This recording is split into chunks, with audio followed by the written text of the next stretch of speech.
Good morning, everybody. Welcome to CIMFest2026. I'm Anthony Obando. This is my former student, Wesley Phelps. We're here to talk to you guys today about technology and the impact on the human experience. At Hardaway High School, in the IB program, during the career pathway, you have what is known as the Reflective Project. Wesley here spent an entire year with me working on an essay about an ethical dilemma. He will go into a little bit more detail about it, but he's worked with me closely. We met 4 times in a year? About 4 times. And we discussed what is that this ethical dilemma is, why is it such an important ethical dilemma for us to discuss as part of this, and ultimately came up with a conclusion for this. And without further ado, I'll let him take over. Okay. So my name is Wesley Phelps, and I wrote the Reflective Project of Technology's Impact on Humanity and the Human Experience. So before going into like the full meat, you got to define what is the human experience, which is a very niche thing to try and figure out because no 2 humans are going to have the same exact experience. So for the purposes of the project and the essay, I narrowed it down to 3 main things, which is the maintenance of health, the pursuit of knowledge, and then having relationships. These are things that I felt were very present in all human lives. You know, you have a friend, you want to maintain healthy, you want to go to school, learn things. And this is really where my research was focused around. It was focused around how technology will impact these main 3 areas. So there are things that are not mentioned in this essay that I would agree are part of the human experience that technology does affect, but they're not, I didn't go in depth on them. Cool. What do you have? Pursuit of knowledge first. Okay. So for this, I pretty much made an argument and counter argument for each. So how technology has been positively affected that area, and then how it's like negatively affected us. So for knowledge, first off, we have so much research at our fingertips that we didn't have prior to this, and like with the rapid expansion of technology and everything, so many databases of just research and things that we might not know or might not be like life that isn't here that we can just look at and be like, oh, that thing, that's cool. And it's overall like helped us grow more knowledgeable as a species entirely and just created a whole new area of knowledge that we haven't necessarily figured out yet. It's also made resources more accessible for both teachers and students. So a student can now go on the internet and like search up whatever they want to search up for the most part for research. And a teacher can also find those resources the same way. And it's really helpful and eases stress on both parties. Anything you want to throw in? The knowledge part is important, yeah.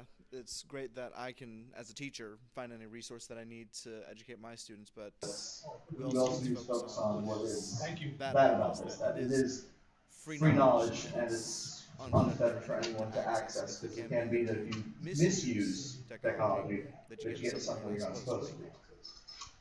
Thank you.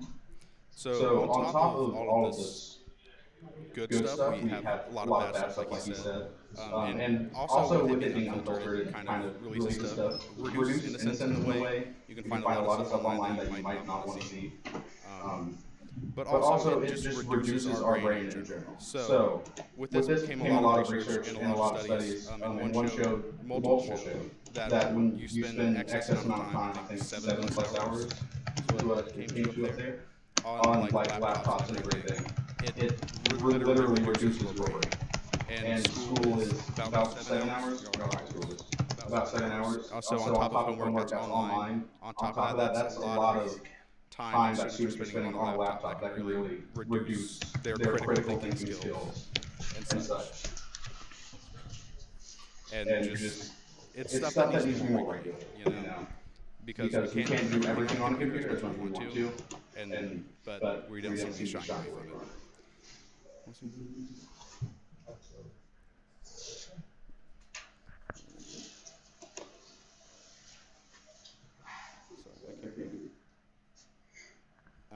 So with big like internet being everywhere, we have lots of gaming websites that are free, cool math games, just right off the head. These are distractions. like especially. Not popular. Don't make fun of me about it. I will say what I want to know about knowledge and strategy in class. But these are distractions and can distract students from school and learning and pursuing their knowledge and growing their brains. Just simple things that we kind of overlook. Building relationships, cool. Big thing, social media. We can share experiences with anyone. I might not even know who someone is, but they can look at my profile, see what I've done.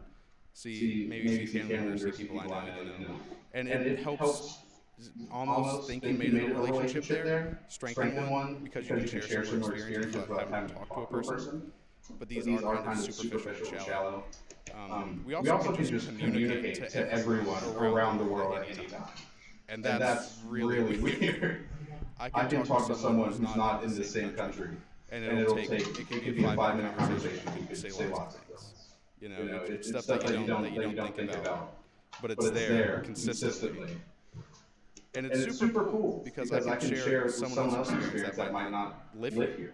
I can know what they do. I can talk to them, see how they feel. Yeah, there's a new transfer student in my class who's from Serbia, and he still has contract with Serbia, and I can find out whatever is happening currently over there from his friends that he still has over Serbia. So it's kind of weird that we have this instant communication. It's a good thing, don't get me wrong, but when you start looking at it in a little more existential way, it's so weird that we have this instant communication. It was what, 100 years ago that we almost didn't have such a quick means of communication, unless you never read Morse code. Pretty much. I feel like early college was work with everything. Yeah. We're still using telegrams.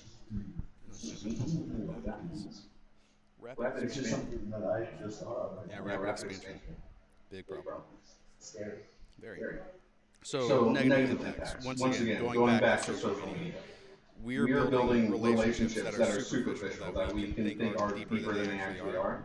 And this reduces how we view relationships in the whole, in my opinion.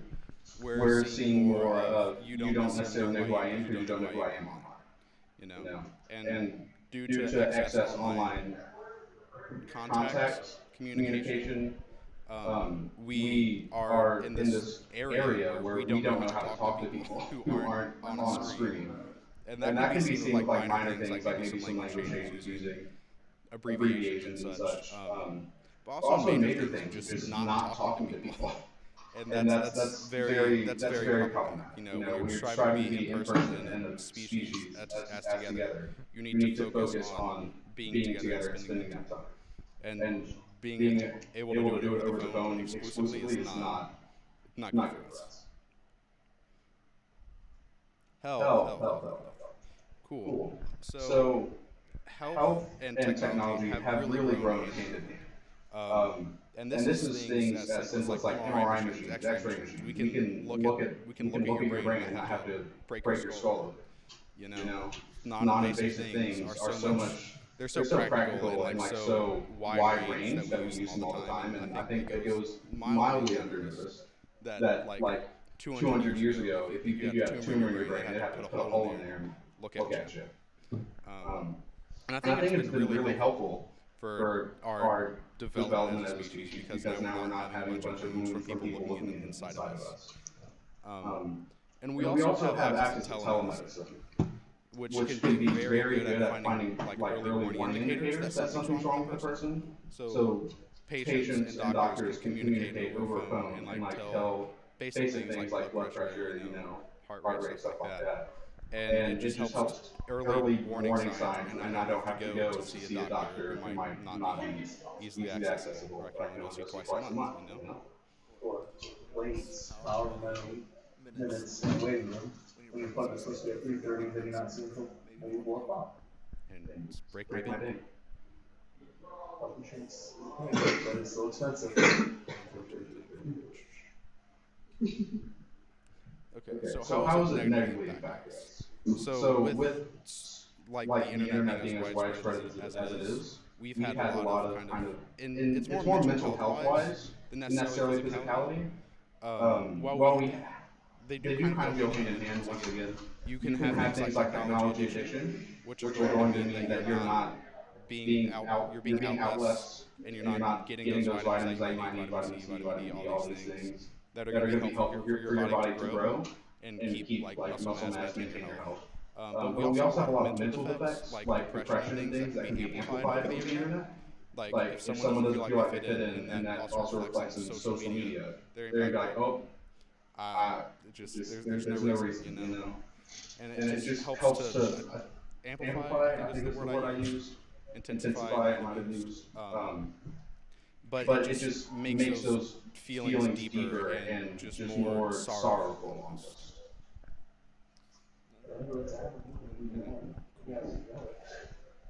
That's fair.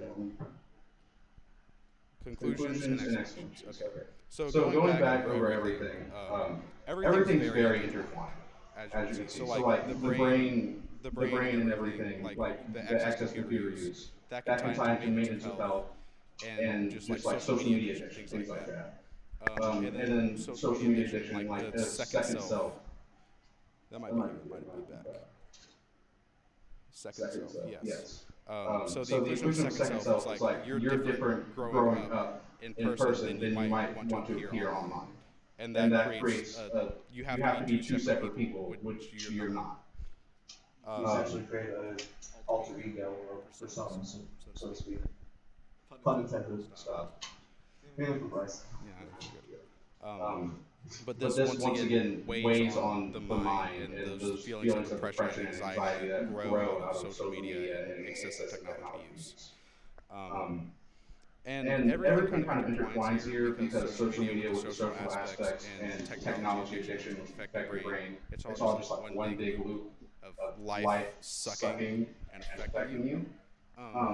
But overall, when you look back at it, technology does not necessarily have to be bad.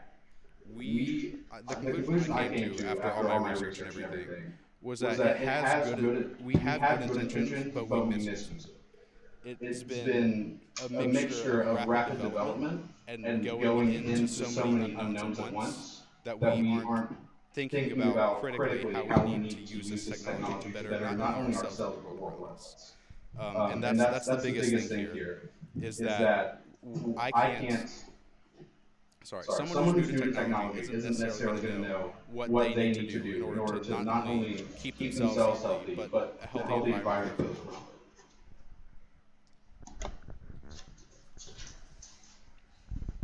And there needs to be some limitation that goes with it, especially for minors. Parents need to play a little bit of a bigger role when it comes to limiting what their kids can and can't do with technology. They need to teach that balance to their children, so that way it doesn't come to like per se school. You have a lot of students that just sit there on their phones, endlessly scrolling on social media rather than doing what they're supposed to, pay attention to class. Not saying that spitefully whatsoever, as a teacher now, but knowing how to be responsible with technology is important, and having to essentially play a role as a second parent to teach kids that responsibility, to not sit there and doom scroll and TikTok the entirety of class. May or may not be calling out somebody in the audience right now who may or may not be a student of mine. Exactly. But that is the way how we can keep technology, at least, that we can be all excited about it. There's cool things that are happening, but also we need to remain fearful. It's 2026. AI is becoming a bigger and bigger thing now. As well, on top of that. I would like to point out this was written late 2024, early 2025. Yes. AI was not at this point at all. It was there. It was there. Everyone kind of knew it was there, but it wasn't what it is today. It wasn't what it is a week ago. You know. I wasn't fearful of ChatGPT stealing my information a year ago. Now I am. No, Pokemon Go was a year ago. Pokemon Go has been doing it since 2016. Yeah. But I wasn't scared of it in 2016 as I am now, because it also changes how we do things, what we change our personal values. I agree. And also going back to the thing that falls on parents. It also not you specifically. I know you're a computer science teacher. You can't limit this. Yeah. But it does fall on schools in itself. Because like I said, a school day for a high school is about 7 hours. Right? You start at 9 into 4. That's about a 7-hour period, and you have homework after that, and you have a social life that's very likely on the internet. And with your friends, you might know in person or might not. It doesn't matter. But it's it's become so integrated into our everyday lives. It's become almost a problem because we're so dependent on it, and we need it all the time. We have internet go out of school and you do nothing for at least 5 out of 7 classes. I mean, you just can't. It's become a problem that we're just so dependent on it, and then we don't have the redundancies in place to fall back on should technology fail. Finding a way to unplug us from technology is, I would say, something we need to relearn. Because it was only 6 years ago, around this time, that we got all connected at home, and that's how we were communicating with everybody, that's how we went to school. I remember still being in university, having to do all my schoolwork through the computer. I did part of my student teaching through a computer. Yes, I know you were 7th grade. Stop making me feel old. Yes, sir. Have you banned cell phone or smartphone use in your classroom? And what do you think about the recent California ban on phones in schools? There's only so much that I can do. I actually student experience on this because while in my first year teaching, while I was trying to effectively ban cell phones in my classroom and even have permission to take phones from students, I thank the government for marketing. I actually was caught by a student when trying to take a phone. So no matter how hard I try to deal with phones, they're always going to find some way to circumvent it. Which is also why the firewalls and school districts now have been. Now, the law in California was passed banning it, essentially. Yeah. I'd be all in favor of it if it was passed over in Georgia. Cool. So I'm not a teacher, but I do think I can still throw my perspective on this.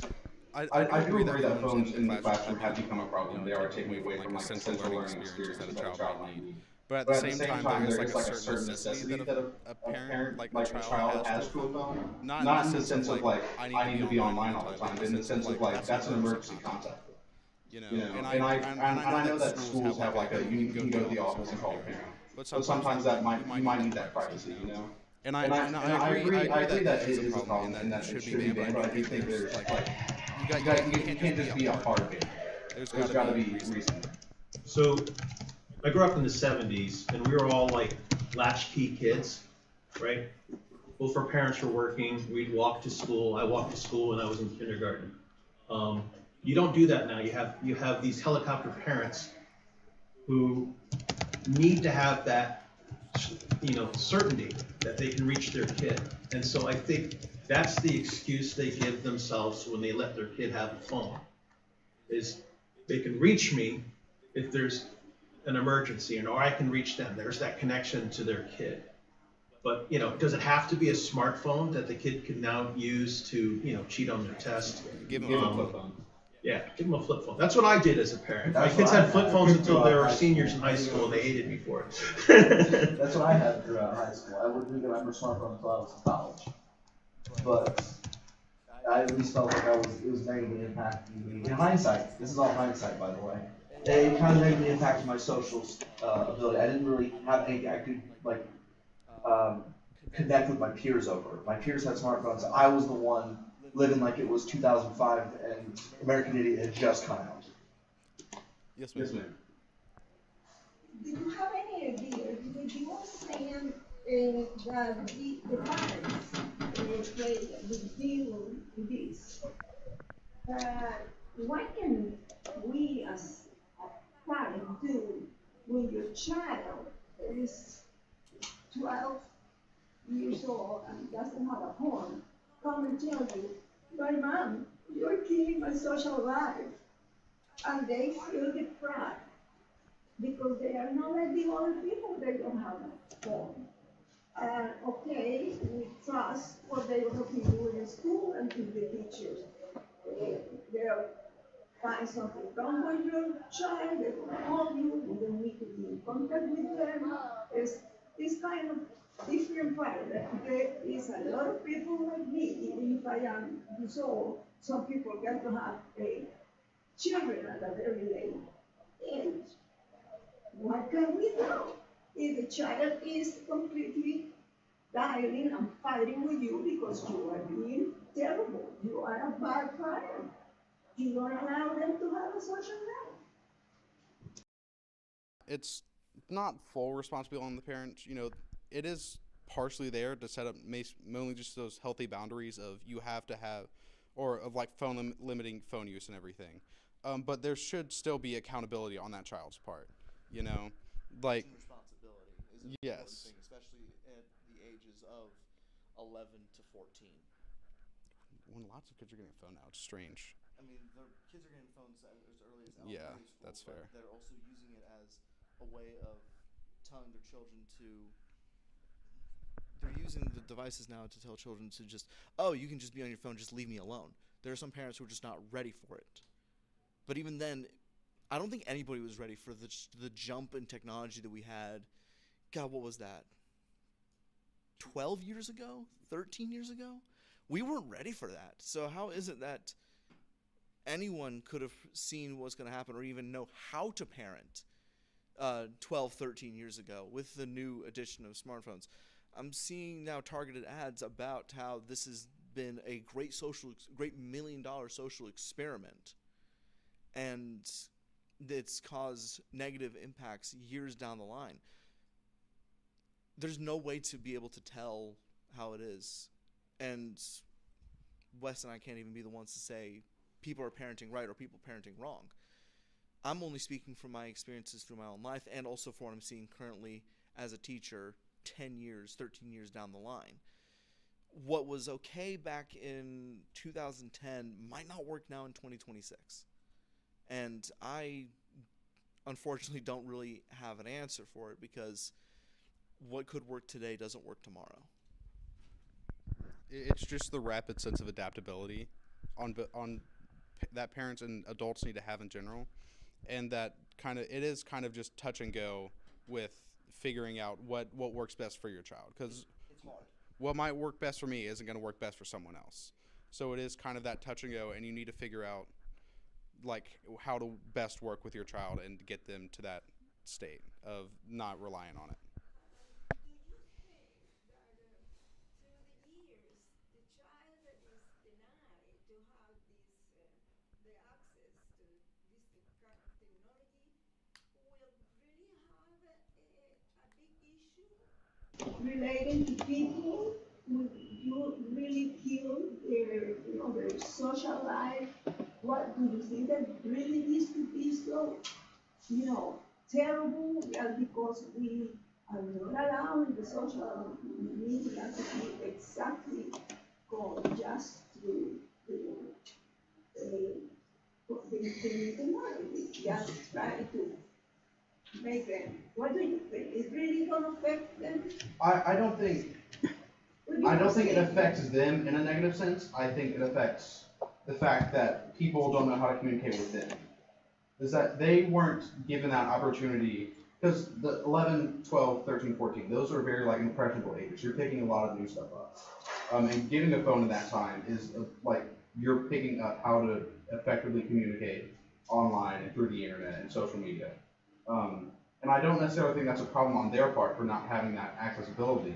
I think it's a problem on the people who did get those phones and don't know how to communicate with that child who didn't have those resources and things. Any other questions, comments, concerns? I think we're done. No, any questions from online? No questions online. Nope. Everyone on technology online is all happy with their technology online. Yes. I think relating back to what Kim was saying, I think Australia banned, I think any kind of social media before it's 16. They just do that.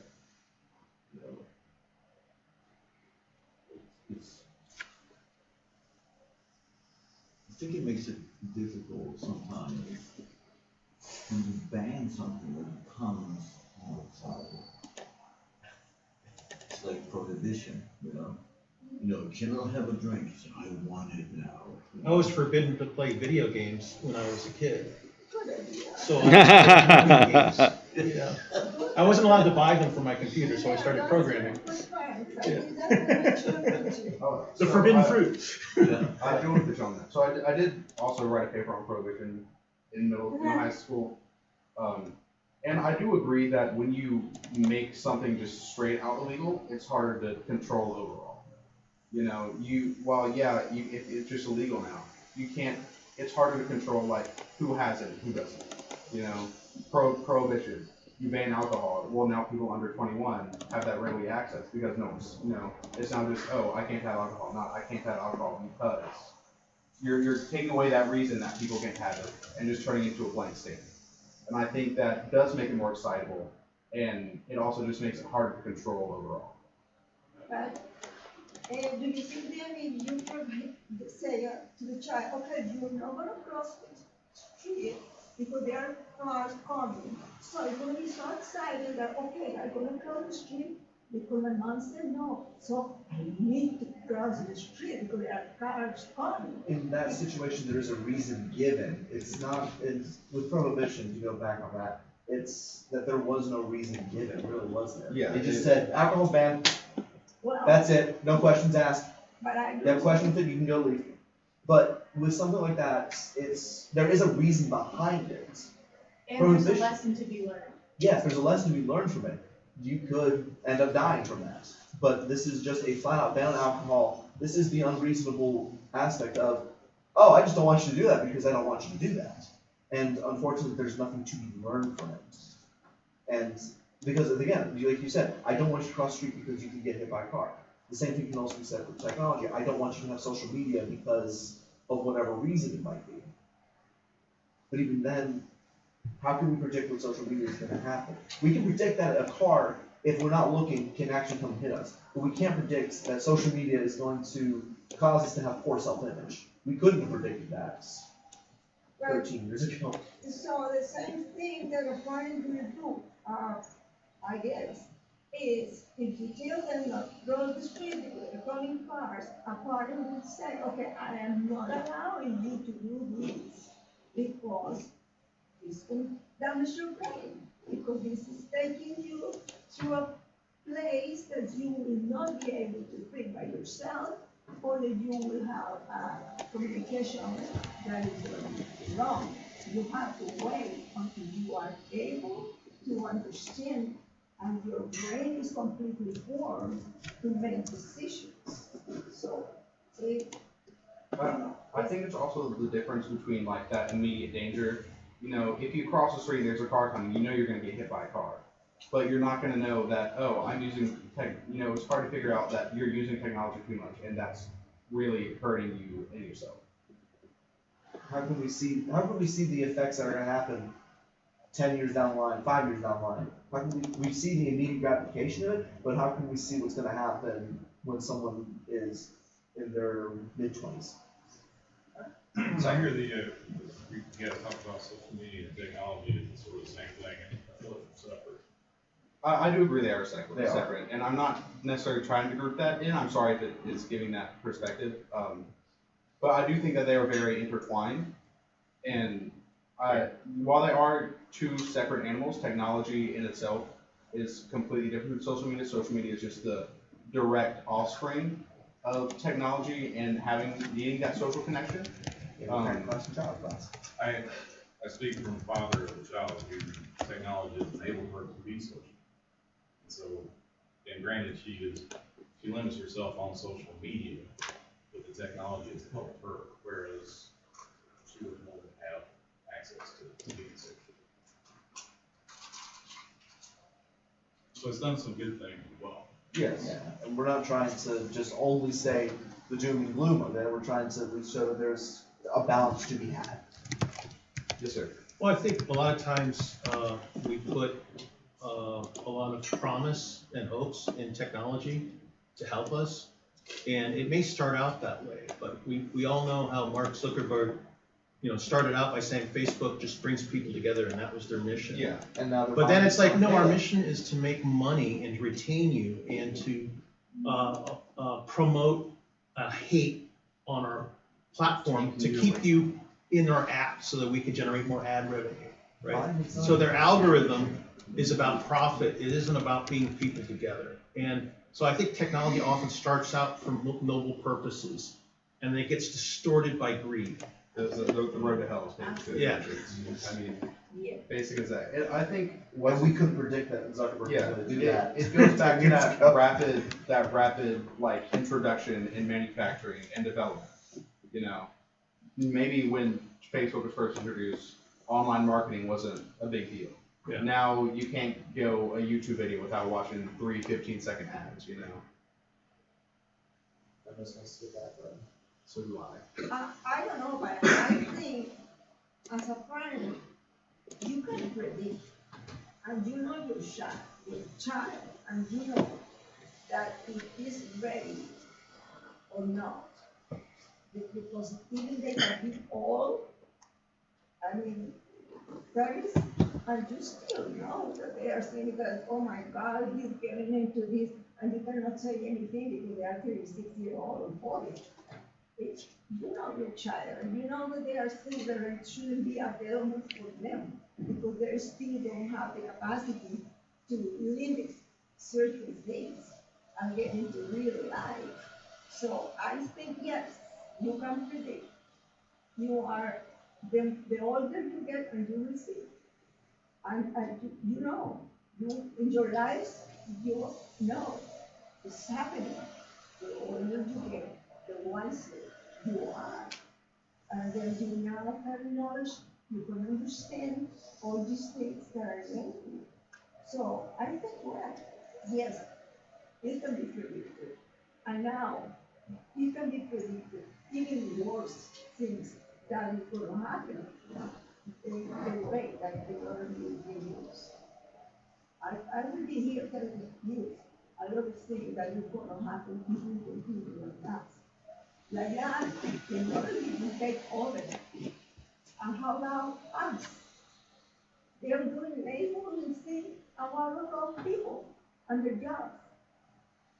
Yeah, I can believe in it. I'm not saying it's not an issue with predictability. I think it's an issue with, once again, that rapid development, and no one We're ready for it. Yeah, once again, 100 years ago, we were still using beeps and boots to communicate with each other over long distance. And I don't think that you could have asked a person 100 years ago if in 100 years they thought we could be able to call someone halfway around the world without a wire connected to them, you know. And I think just the rapid development has made it hard to predict. But now that we are not familiar with it, but maybe like a little bit more, we know a little bit more of what it's truly capable of, that we have a better time at predicting, oh, this can be really dangerous. I think we're good. Yes, Your sir. point about the beeps and boops, I imagine in Edison's time that seemed like magic. Yeah. To us, it seems like it's archaic. But now, on the advent of like AI and stuff, one thing that AI can do, it looks like magic. It astonished me and also frightened me a little bit about what happens in the future. What's going to happen? Archaic. What's going to happen in 100 things, years? people are using it as their brain.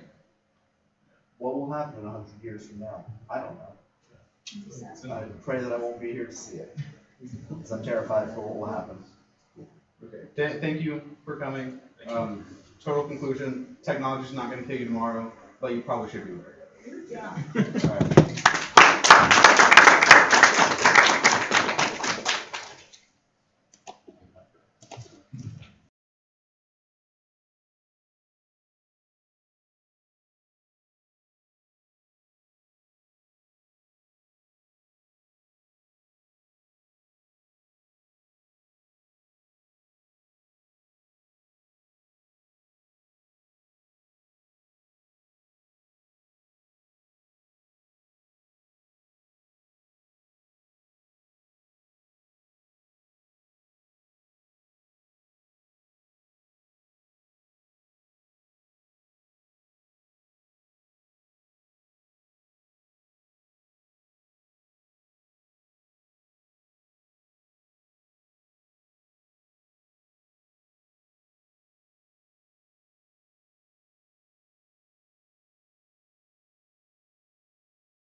All right, happy CIMFest, everybody. Welcome back. We appreciate y'all hanging out and sticking around. Got a lot of good panels today. Definitely looking forward to the keynote. Michelle Menard is doing incredible work on games like Civilization and many others. So check out what she has coming next and her insights now in game development. But this panel is on finding out what's wrong with games. And of course, with mine, there's nothing wrong with them. But these two guys have had problems with their games, so they can talk about the topic in depth. And while the official title of this is QA for games, we'll be talking about a wide variety of things, and we're interested in your feedback. How many of you have ever been a playtester for a game? Online, your own, anything else? Excellent, excellent.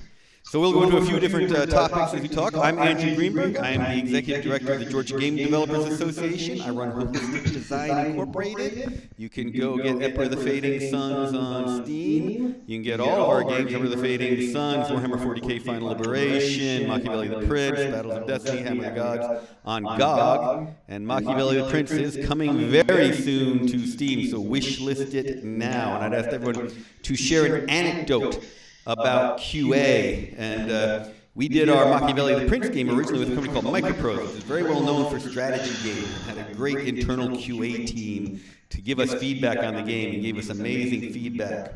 We were supposed to do our Emperor of the Fading Suns game with them, and sadly, Microprose got bought by another company, killed a lot of their external projects like ours.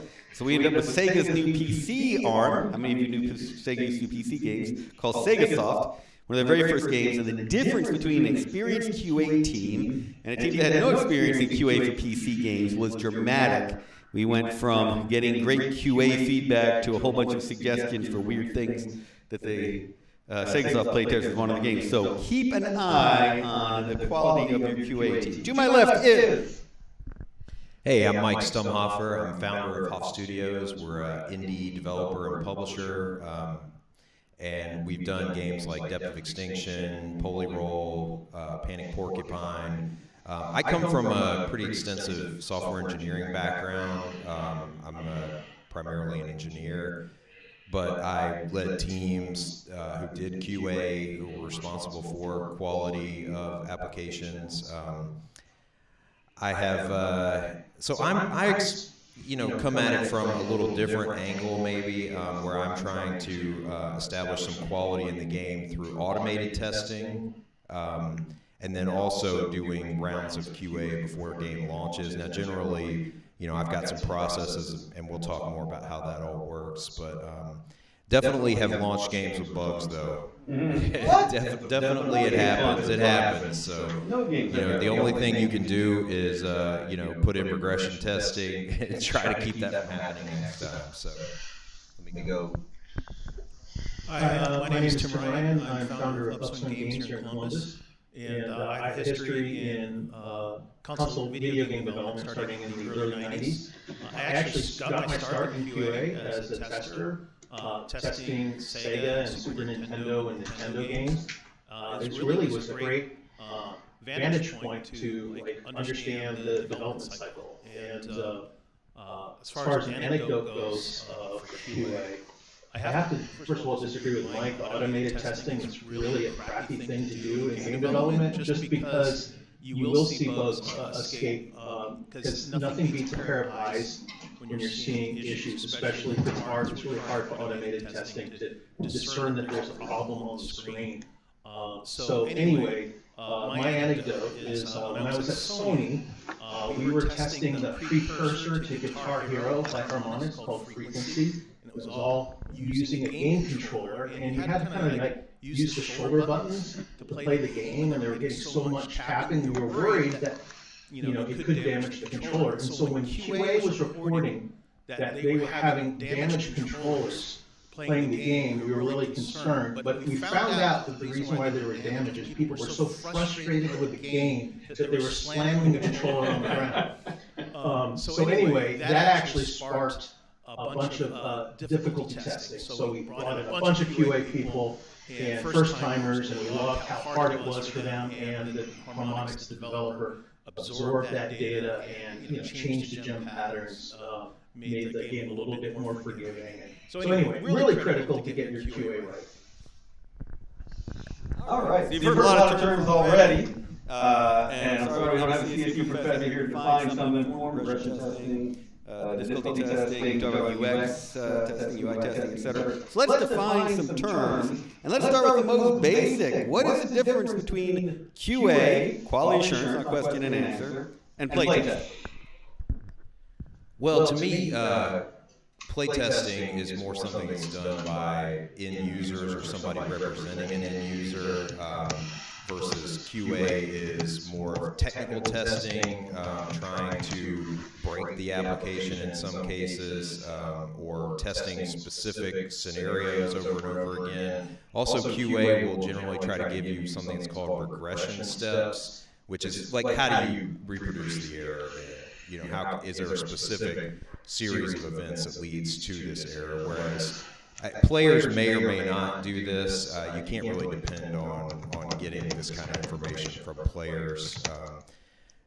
You know, and Tim mentioned the automated testing is not really ideal. Yeah, I'd agree with that, but I think, you know, automated testing definitely has a place, and especially for regression testing, if you know that, you know, you have 10 bugs that have happened in the past whenever you made a software change, having some unit test coverage there can give you confidence. And so I think the other thing with QA is that you want to have some confidence that your application is performing correctly before you actually send it off to play testing. And generally, I've noticed that developers are pretty bad at play testing their own applications.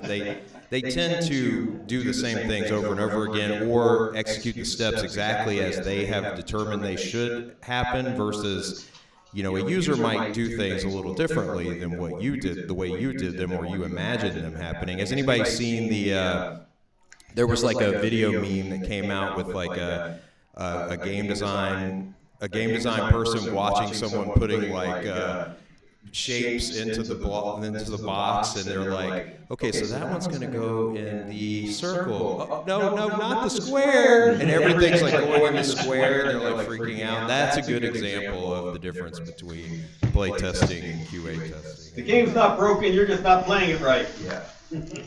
I think the difference is really which phase of development you're in. I'm sure you've heard the term open beta. You may have participated. They're not really testing functionality there. They are just making sure that, you know, you're load balanced properly. They just need a ton of bodies in there.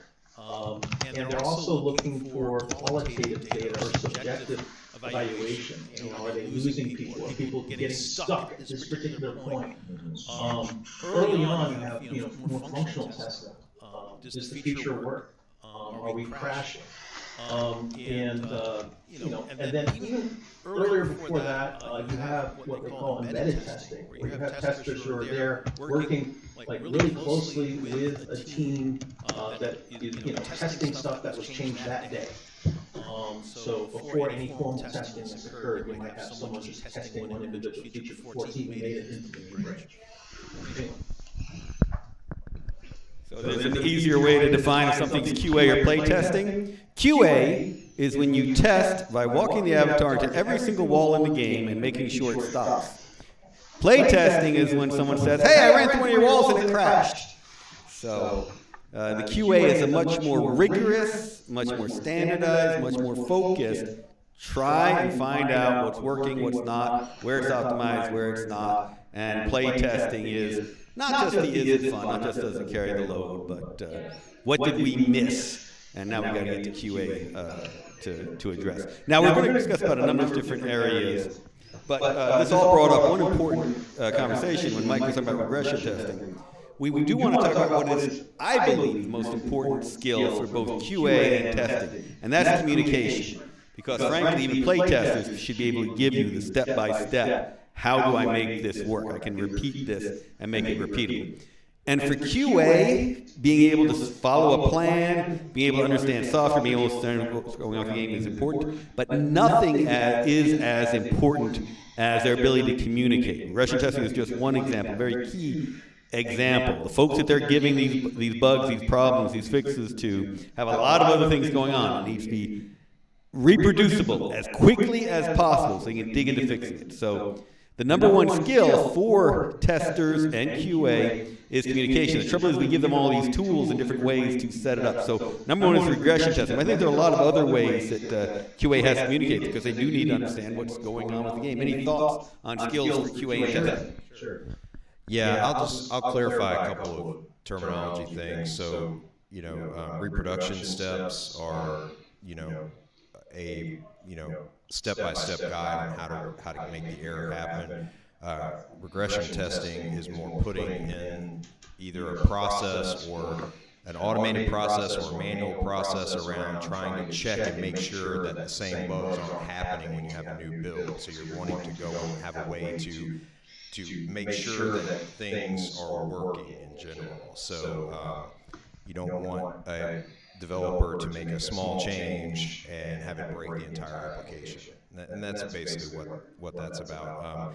I would say, so from an indie game perspective, that's mostly what I've worked in. We don't have an embedded team or a dedicated team in general. At least the projects I've worked on are very low budget. We don't have a budget for a full-time tester. So generally what I've done is recruit testers from kind of the pool of people I know, like software engineers or even QA testers for AAA companies that I know and stuff like that, and we'll pay them hourly, and the expectation is that we'll get a write-up and a video and an audio of them actually playing.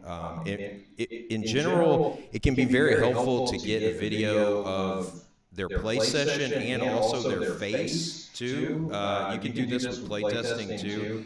This can give you an idea of what the person is feeling like when they're running the test. So you can pick up a lot of information about how the person feels about the game and what they're playing just by seeing facial expressions.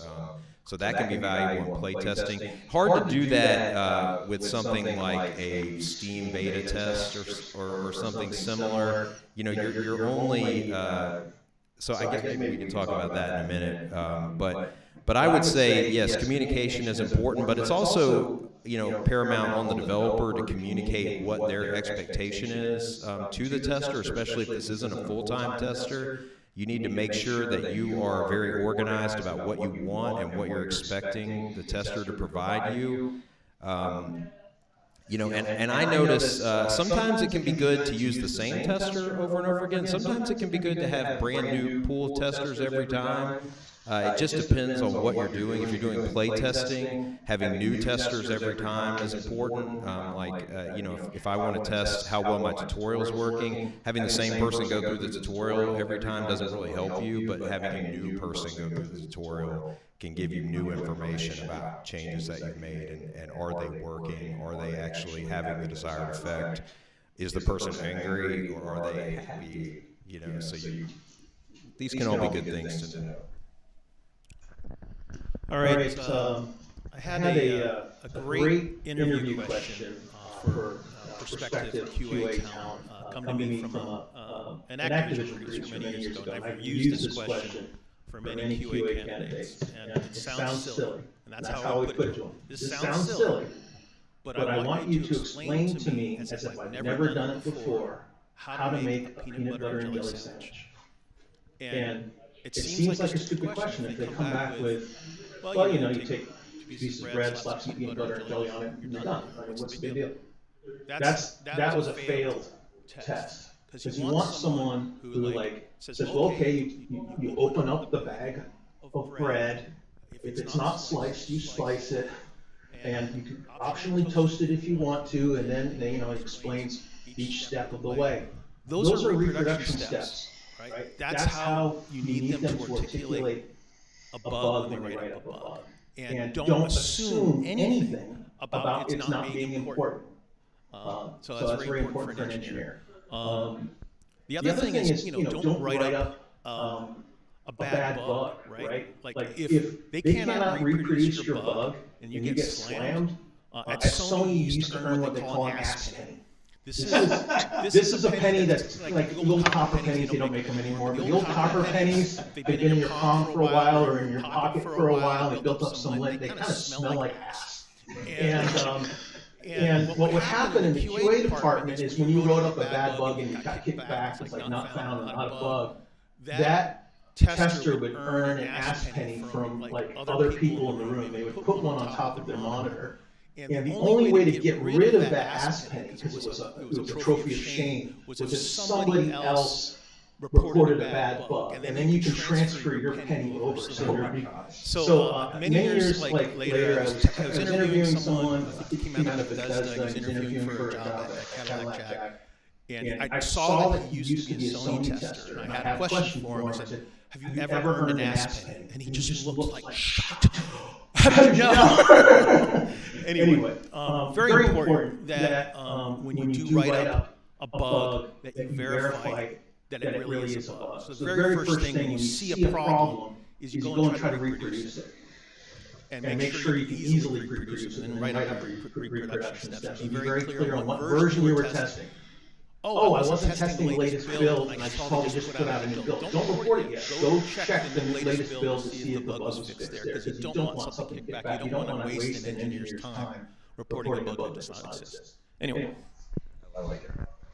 Now, a lot of us now use GitHub for bug testing. There are a lot of different tools for play testing. Any groups will often just have a Discord channel for their testing. That's such a pain to search, but at least you have it somewhere that you can reference it. I will put up on GitHub bugs that I don't know how to specifically reproduce yet, in hopes that other testers will find them. I will be in most bug databases. You can classify the importance of the bugs, the crash bug, critical importance, recommendation, etc. You can assign it to different people. I believe this goes to this engineer. It's important for QA to know who bugs go to. I will often assign it to other testers, saying, look, I found this. I can't reproduce it. I'm going crazy. I'm kicking it over to you. So as a tester, you do want to be giving clear feedback to the game developers and programmers. But if you do find things you can't reproduce, you do want to call for help and say, what's going on? What am I doing wrong? But you don't want to bother people who have to be solving other bugs. So you can pass it around to other testers in your testing hierarchy. Now, with that said, we've talked about some of the skills that are important to focus, the dedication. Let's talk about when you have worked with testers and QA that have really done well for you, who've really stood out. What are some of the things other than communication that have really stood out? I have found that their ability to focus better than me and find that non-reproducible bug and how to reproduce it is key. That ability to really focus, dig into it, understand the game to that level is of high importance. Any other skills you find important that make people stand out? Patience and doing highly repetitive things again and again, and still being able to pay attention and see it.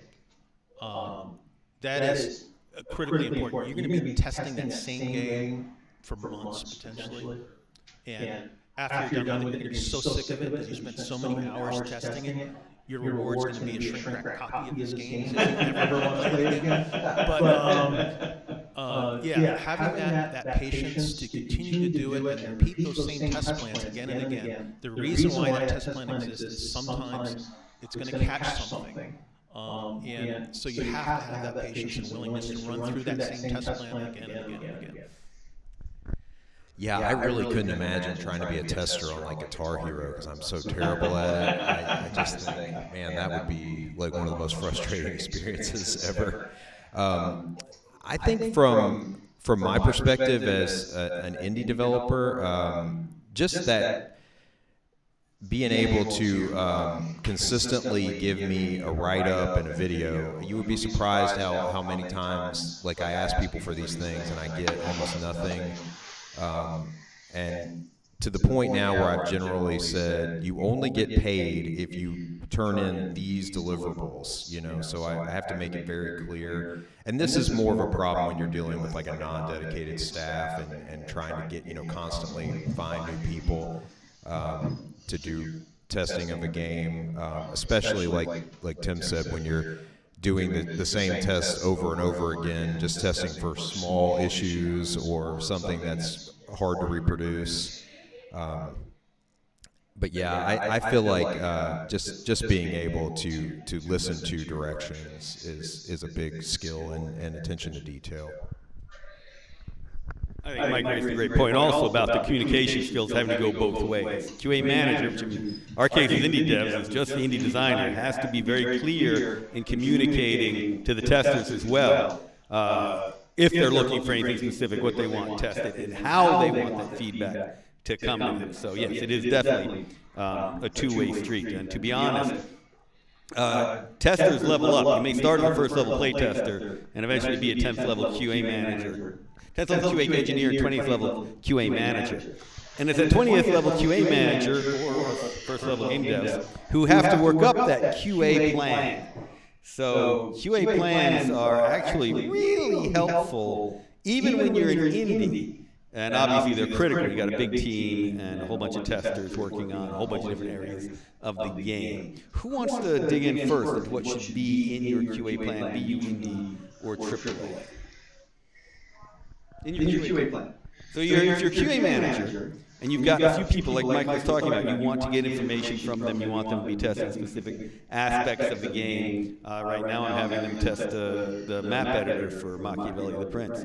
So I'm having them not just make up maps, but unfortunately, the big problem with ours is repeated saving is what happens with it. So having asked them, make sure you save repeatedly, make sure you load in existing maps, and then try and change these aspects of them, etc., to get actually the feedback I need.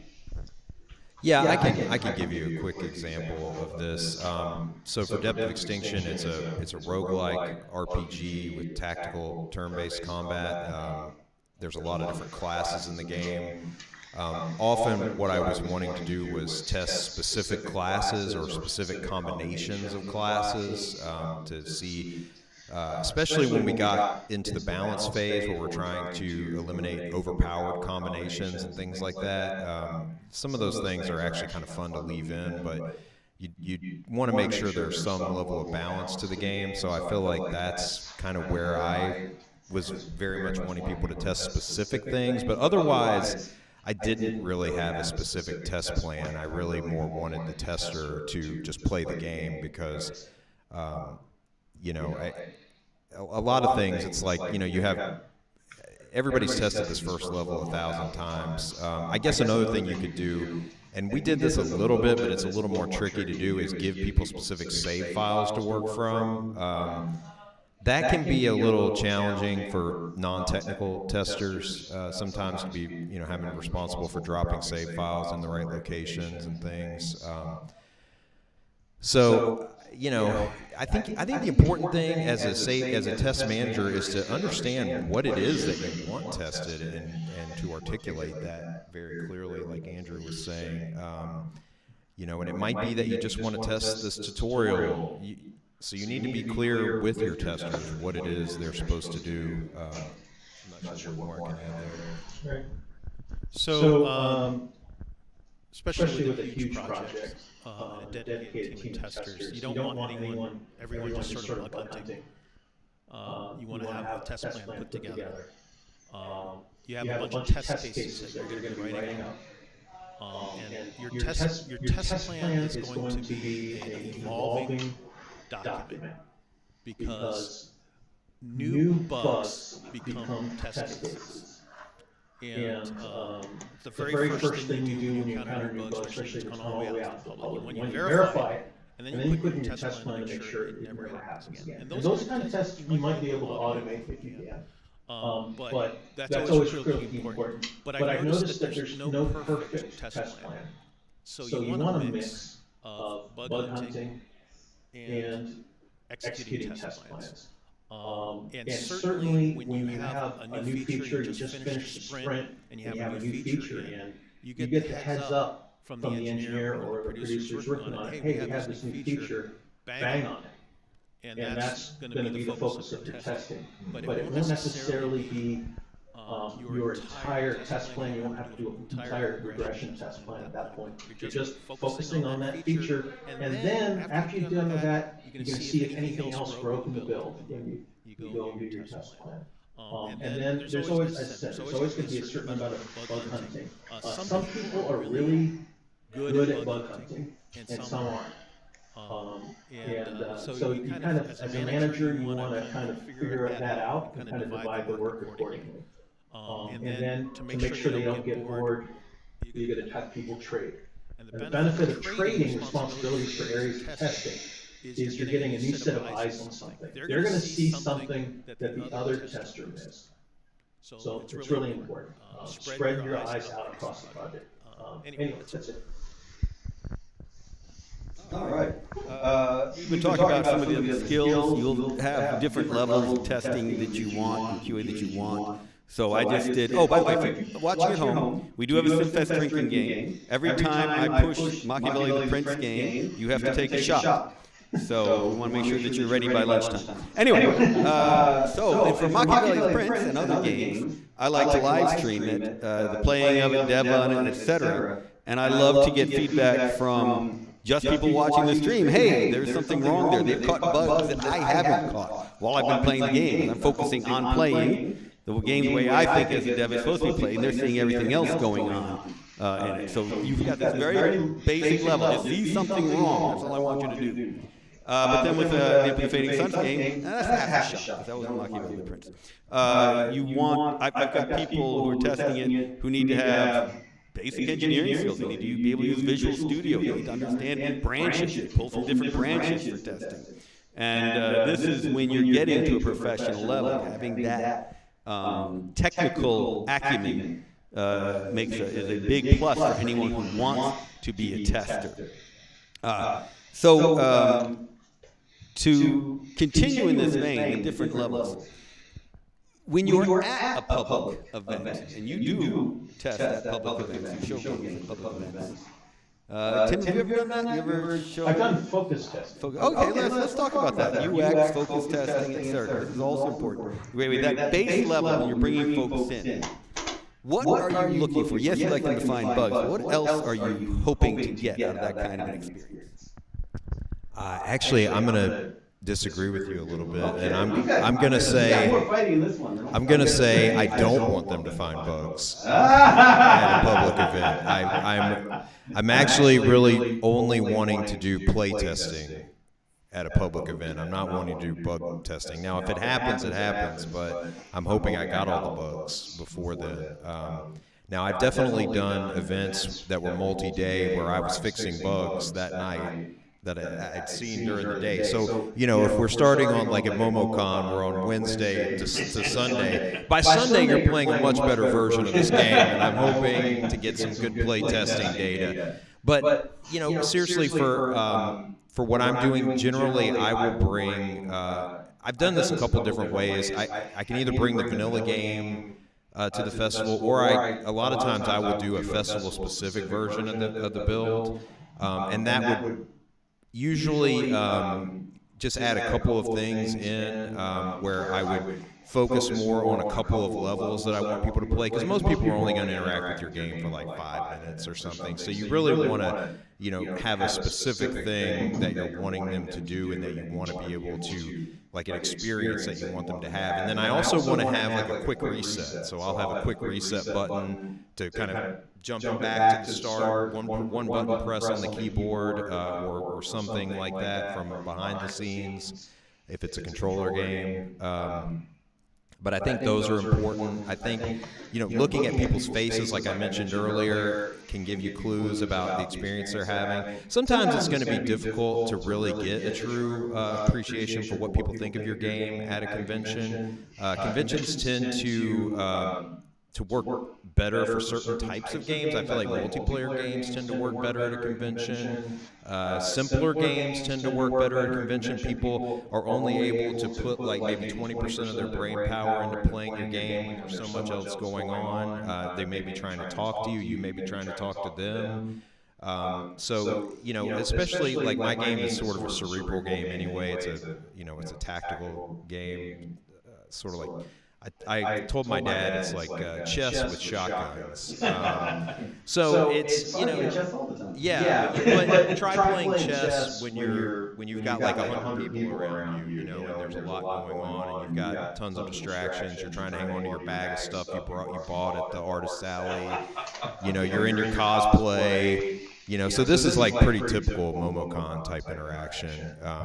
I don't know about DreamHack. I don't think they do a lot of cosplay, but you know, I wouldn't. I personally, I might be going a little long here, so apologies. But if I wouldn't be expecting a lot of bug testing at your convention. I think if your game is at a point where you need a lot of bug testing, you're probably not ready to do the convention yet. You need to make sure that your game is working really well and that you're able to to get play testing done, and then also have a methodology for getting feedback from people, if that's what you want to do. It may be that just watching the person play is enough, but if you want feedback, or the other thing you can do, and this is what we've done a lot, is you want to also provide a way for someone to connect with you. So I had for one of the conventions I went to, I set it up so that people could, and this was probably overkill, but that they could type in their email address and it would actually write a save file on their email address. So if they wanted to come back and play later, they could restore their save by typing in their email address again. And then I got their email address to send them emails in the future, and then they also had an experience with a more in-depth game, and they could play it a little bit each day and still keep their progress. So that was kind of interesting. I don't know if I would do that again, but it did work pretty well for a multi-day con, so it's just an idea. I was wondering why my spam went up back right. I sold you out. So for me, conventions were always really a marketing and sales event, and networking event.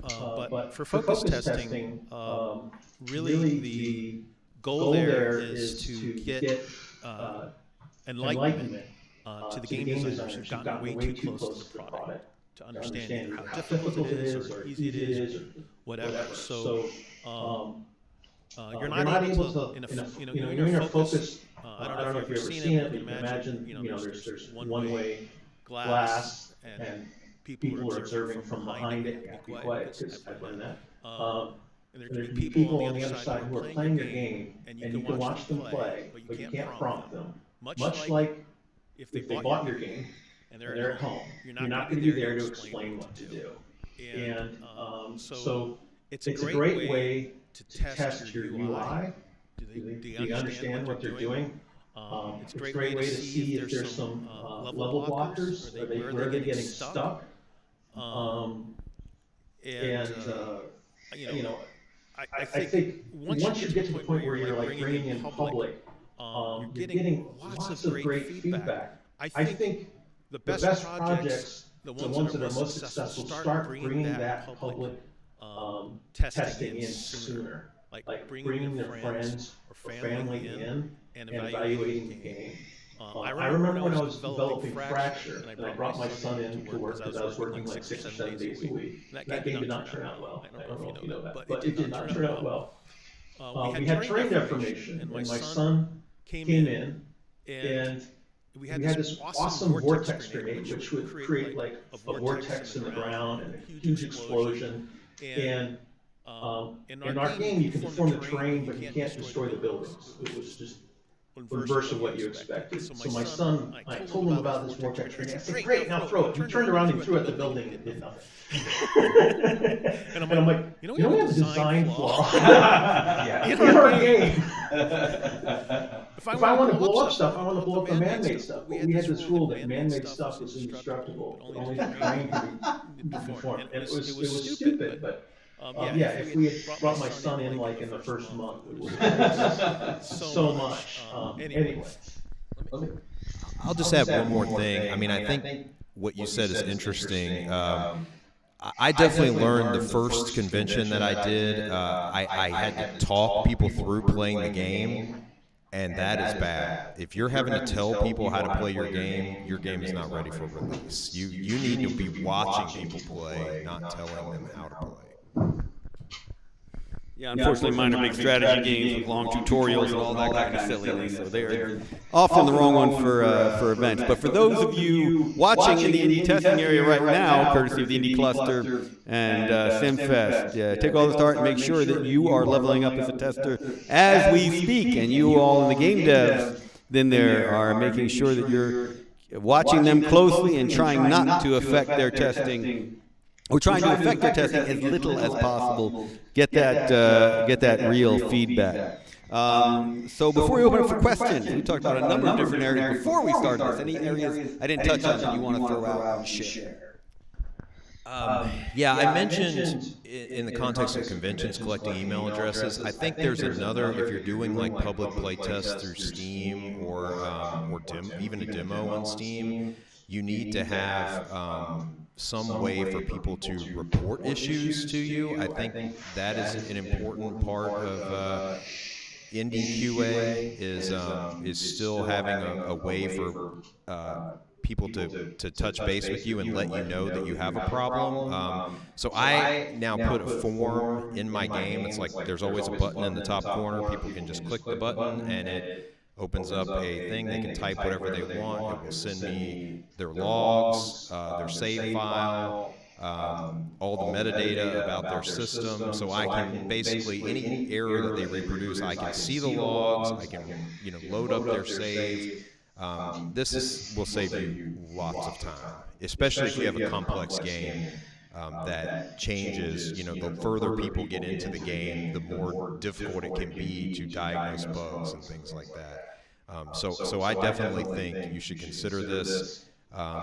Unity, if you're using the Unity engine, they had a tool to do this, do user reporting. I'm now sending everything into Jira. So anytime someone fills out that form, creates a ticket in Jira, and then I don't know about collecting email addresses through this. You might want to put something on there if the person wants a follow-up, but in general, I feel like some level of anonymity is probably best there. But sure. If you're aspiring to get into QA, there's some things to be wary of, some things that can get you fired. Good to know. And one that unfortunately happened, when my teams was had to do with what kind of bugs they report.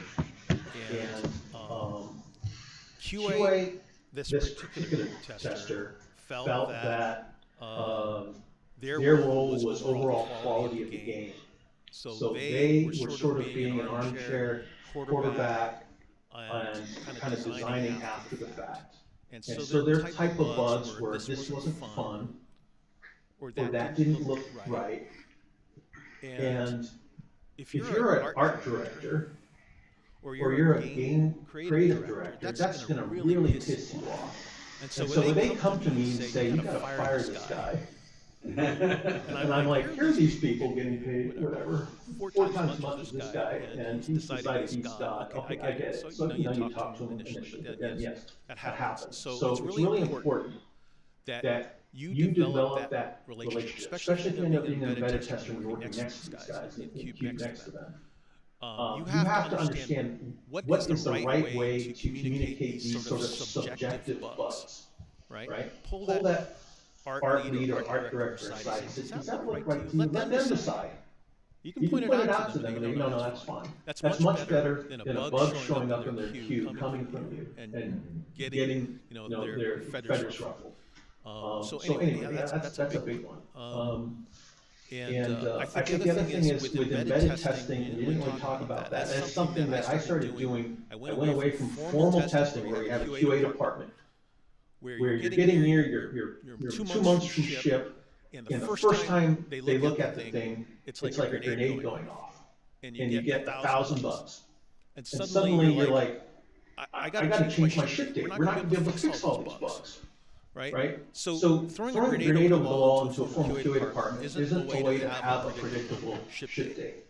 Having embedded testers who identify bugs early on gives you a better sense of control over your product and a better sense of how close you are to actually being done.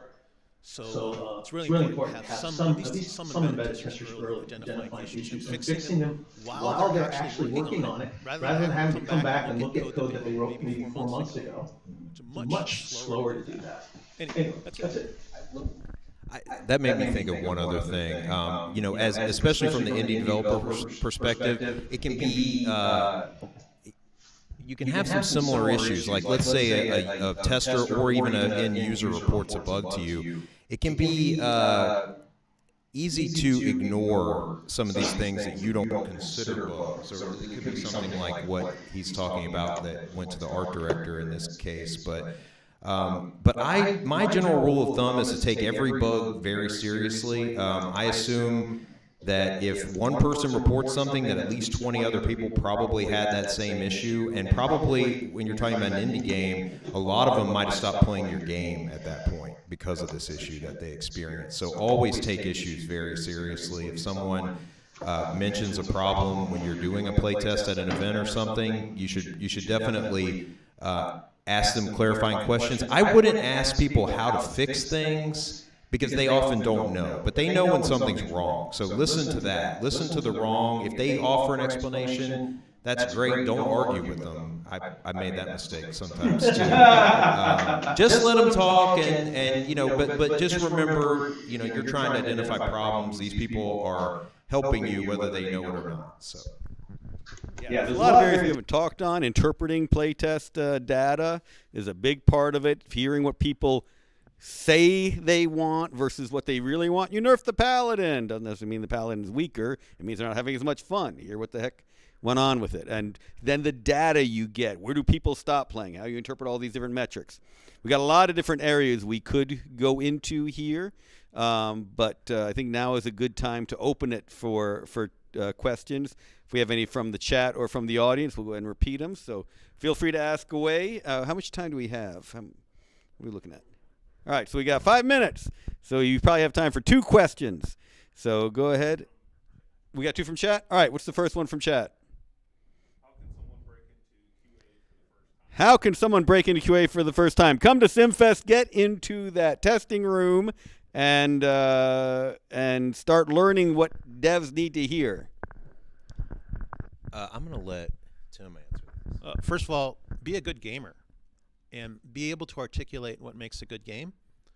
For entry-level testing, we just look for someone who can communicate very well, is intelligent, and analytical. Those are the main requirements. We can teach you everything else, but we can't teach you how to be analytical. So that's it. And that's why you need to tell them how to make a peanut butter sandwich. If you want to get into QA, make lots of peanut butter sandwiches. That's what you'll be living in.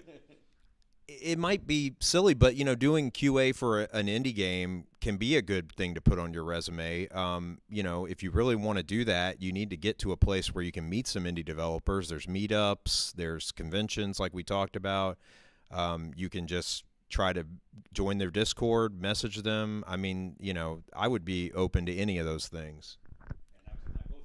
Yeah. So also, there are a lot of temp agencies that fill out QA departments for the big publishers, and they very often can only work 6 months, at least in California, and then have to move on to one. So we'd have these same group of temporary testers coming in through like Volt or something, and they would that was their entry, and then they would want to become a permanent tester, and then eventually move into development. As I said, it's a great way. I started in QA. It is a great way to come in and kind of learn the ropes, and then the best producers have ones that have been started as QA people. Anyway, in my opinion.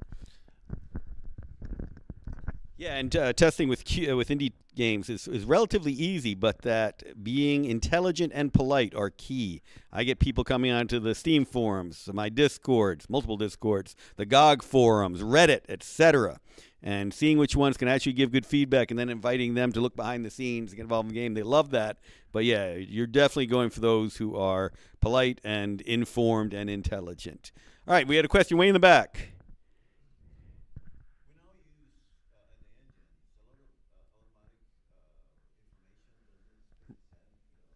A lot of metrics being collected, absolutely.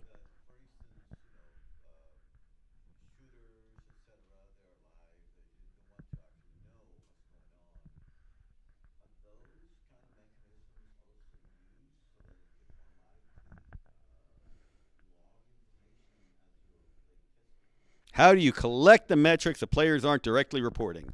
Tim, did you want to jump on that? Well, I mean, you mentioned already how you were doing that. So we would have, a call stack in our crashes. So if it crashes, there'd be a call stack, there'd be a button to submit that bug. And so that would generate a bug in the database with the call stack attached. It makes it a lot easier for the engineers to identify a crash. But yeah, there are some metrics that are collected. You have to be careful because there's laws now about collecting information about people. But there's also an end user license agreement when you play a game, and they may have in there that you agree to it. But there's all sorts of metrics that are being done now, especially for what they call live service games or games as a service, where they're making constant updates to the game, and they may be doing what they call A/B testing. That's when you have the original version of the game and you're testing a new feature, and you be assigned to a cohort, and you'll be in the B group and you're in the A group, and you don't realize that you're playing two different versions of a game, and there may be two different implementations of a new feature. So there may be like an A, B, and C. And what they do is they measure how people are retained, right? Did this new feature retain users, right? Did we see our KPIs go, our key performance indicators, did they see them go up or down for those people who are in this cohort or that cohort? So that can't be done with all kinds of games, but very often it's used in mobile games that are constantly being updated like once a month. They're constantly running experiments. It's how some people will see a feature in Facebook while another person will not see a feature in Facebook because they're running an experiment. All right, last quick. Well, I was just going to say, unfortunately, you can't do this kind of stuff with Steam or consoles. It would be great if I could A/B test in Steam, but unfortunately, Steam doesn't allow that. All right, last question from the chat. Will there be a day that AI takes over? All right, first of all, in games, AI is a big category. It is not just Gen AI. It's a lot of things. I've been an AI designer for 30 years, and for my games, they're multiplayer, turn-based games. I set it up so AI plays AI. AI has been testing my games for more than 30 years now.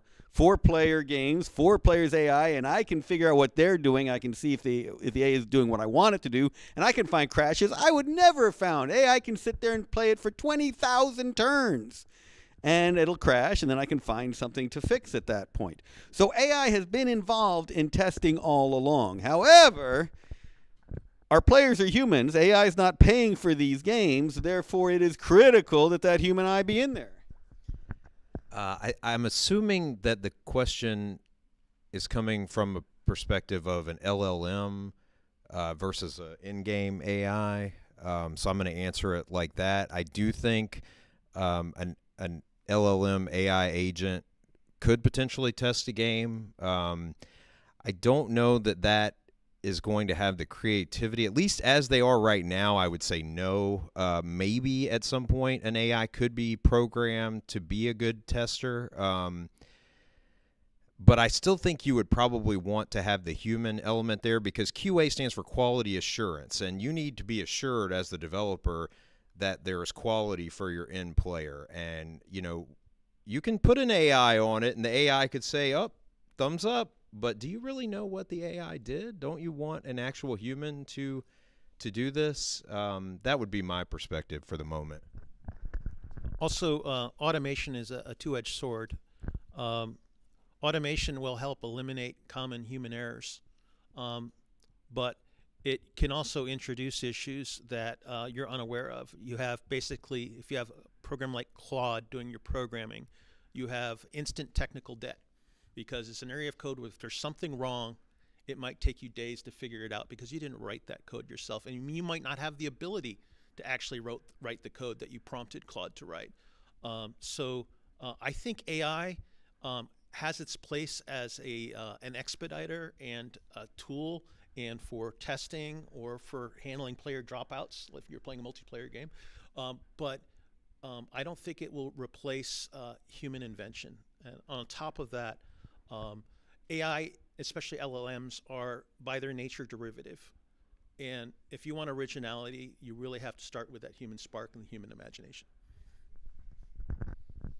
And we'll end with this final thought. Treat all your testers with respect. Devs, don't argue with them, as we've already talked about. Get their input. Try and interpret what they're really saying to you. And remember, when it's AI, to tell the AI please and thank you, so our robot overlords will remember that. All right. Thanks, all of you. In 15 minutes, we'll have our keynote. Come on back.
Good morning, good afternoon.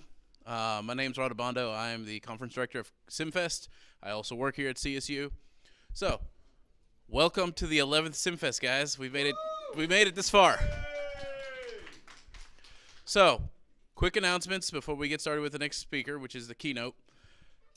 Hey, shout out to our sponsors. Holo Haven, who's on the 3rd floor. Check them out. They got stuff for you guys to buy. They got 2 o'clock Pokemon TCG tournament, which I'm partaking myself for the first time this year, so it'll be fun. Then you have water provided by Victory Rehabilitation. So stay hydrated, guys. We got it in here. We got a registration. We got it in the conference room and upstairs. Then we also have Turner College of Business. Without technology, without them, we wouldn't have the keynote speaker or the lunch today. So they are one of the bigger ones. And of course, Georgia Game Developers, guys. So, as I said, 11 years running. It's been really good. Here to talk a bit about the Turner College of Business and Technology is Acting Dean Dr. Tisa Leones.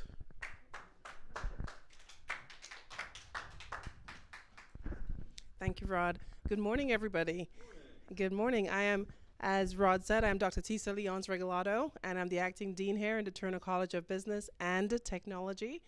And in our programs, we have quite a few options for people who are thinking about maybe pursuing any sort of studies in programs related to gaming or game design. I'm going to call on Dr. Rodrigo Obando in just a few minutes to talk about the games programs. But I do want to say that I want to welcome everybody here to the Turner College. We are so excited to have potential students, prospective students, and I think we have some alum in the room as well, and current students. So I do want to say here that we are always excited about community engagement. We have quite a few partners here in the community, domestic as well as from the surrounding region. And so I do want to say that if you are interested in any of our programs, we have business programs. So in addition to gaming, so I think a lot of you have the interest in gaming, maybe some of you want to start your own business. We're going to have a panel on starting your own game studio. You may have to manage your business. So we have programs in accounting and management and so on. And more specifically, on the technical side, we have games programs, we have computer science programs. I don't want to take all your time here. I don't want to take the speaker's time talking about all our programs, but I do want to say, check out our website. If you have any questions, let us know, let Rod know, let Dr. Obando know as well, and then you'll see some faculty members on our panels also. So with that, I will turn it over to Dr. Rodrigo Obando to talk a little bit about the games programs, and then he'll pass it on to Mr. Joe Cassavaugh. Good morning. Morning. As long as you're not a vampire, you're okay with me here. All right. So I want to talk about briefly, about this. We have a computer science program, and we have flavors in it. I don't want to call it in any other way. And we have a flavor of games and simulations programming, in which we concentrate in the technical aspects of making games. And we go through, game engines, and we also do computer graphics, artificial intelligence, and programming in general. And I will invite you to try our program. And the program is in computer science. So when you graduate, it will not say game development. It will say computer science. So you can actually get a job anywhere where they want a computer science. But if you actually do it by doing games, you'll actually go through the hardest of them all, because it is harder. We have more mathematics, and creating a game, as I've said to many of my students, is harder than creating many of the other systems. So if you say you created a game, good for you.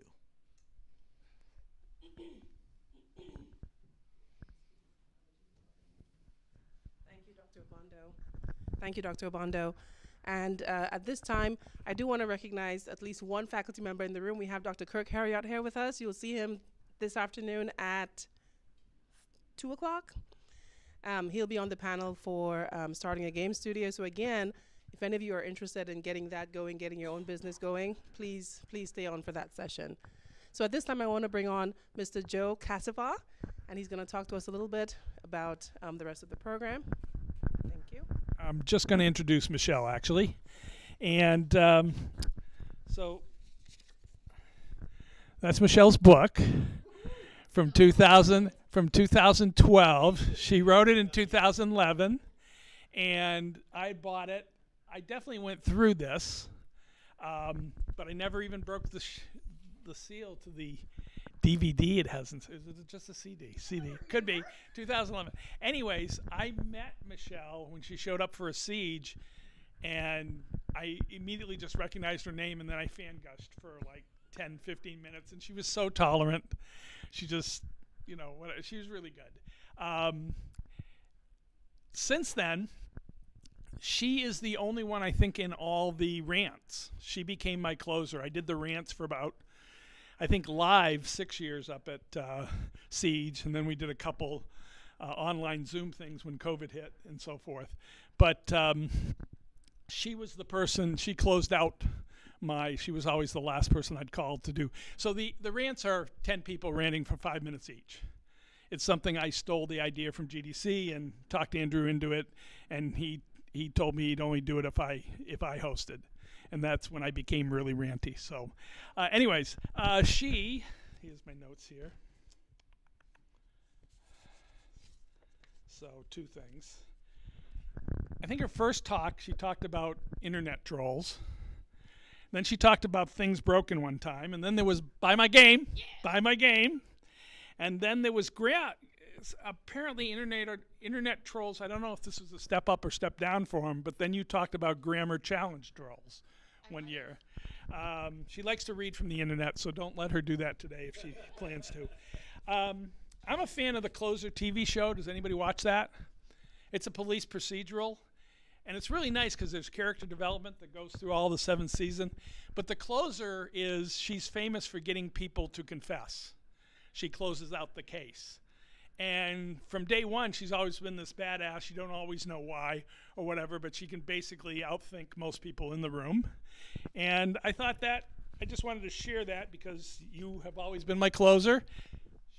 She always does better than me. And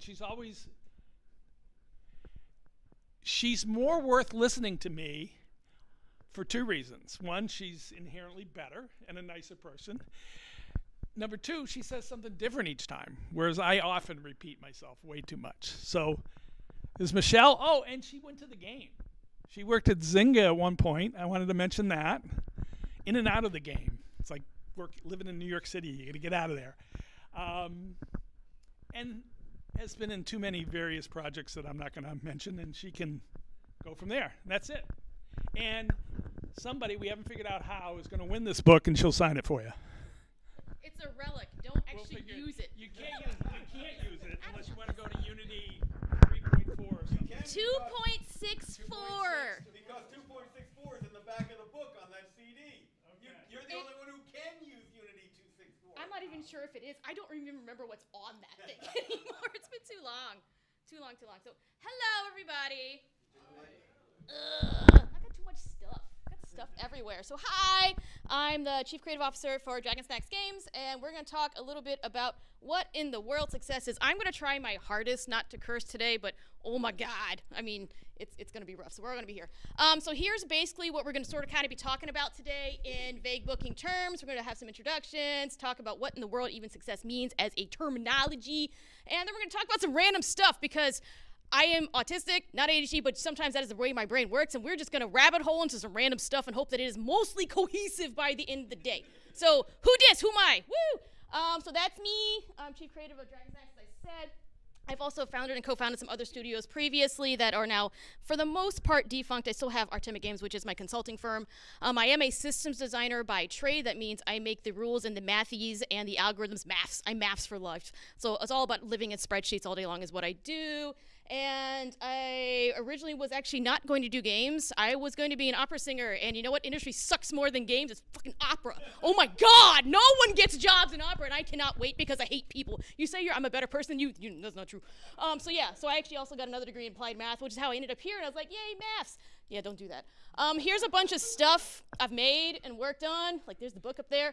I also felt it important to put all the canceled shit in the middle, right and dear, close to my heart, because that's the stuff that hurts the most, and you are not a professional until you've had crap close out from underneath you, because oh my God. But yeah, feel free to ask me about any of that stuff later. I'm not really going to talk about pretty much any of that. So cool.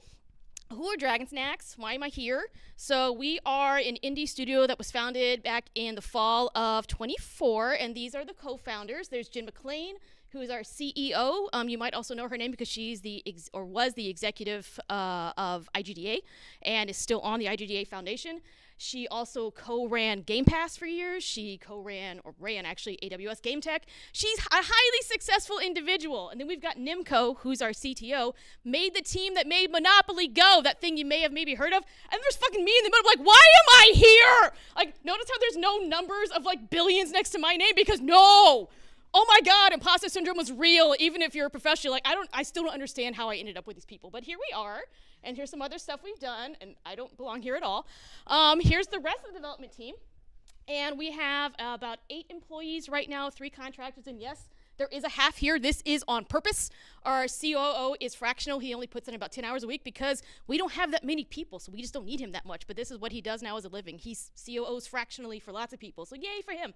And we're hoping to build up to eventually around 20 devs.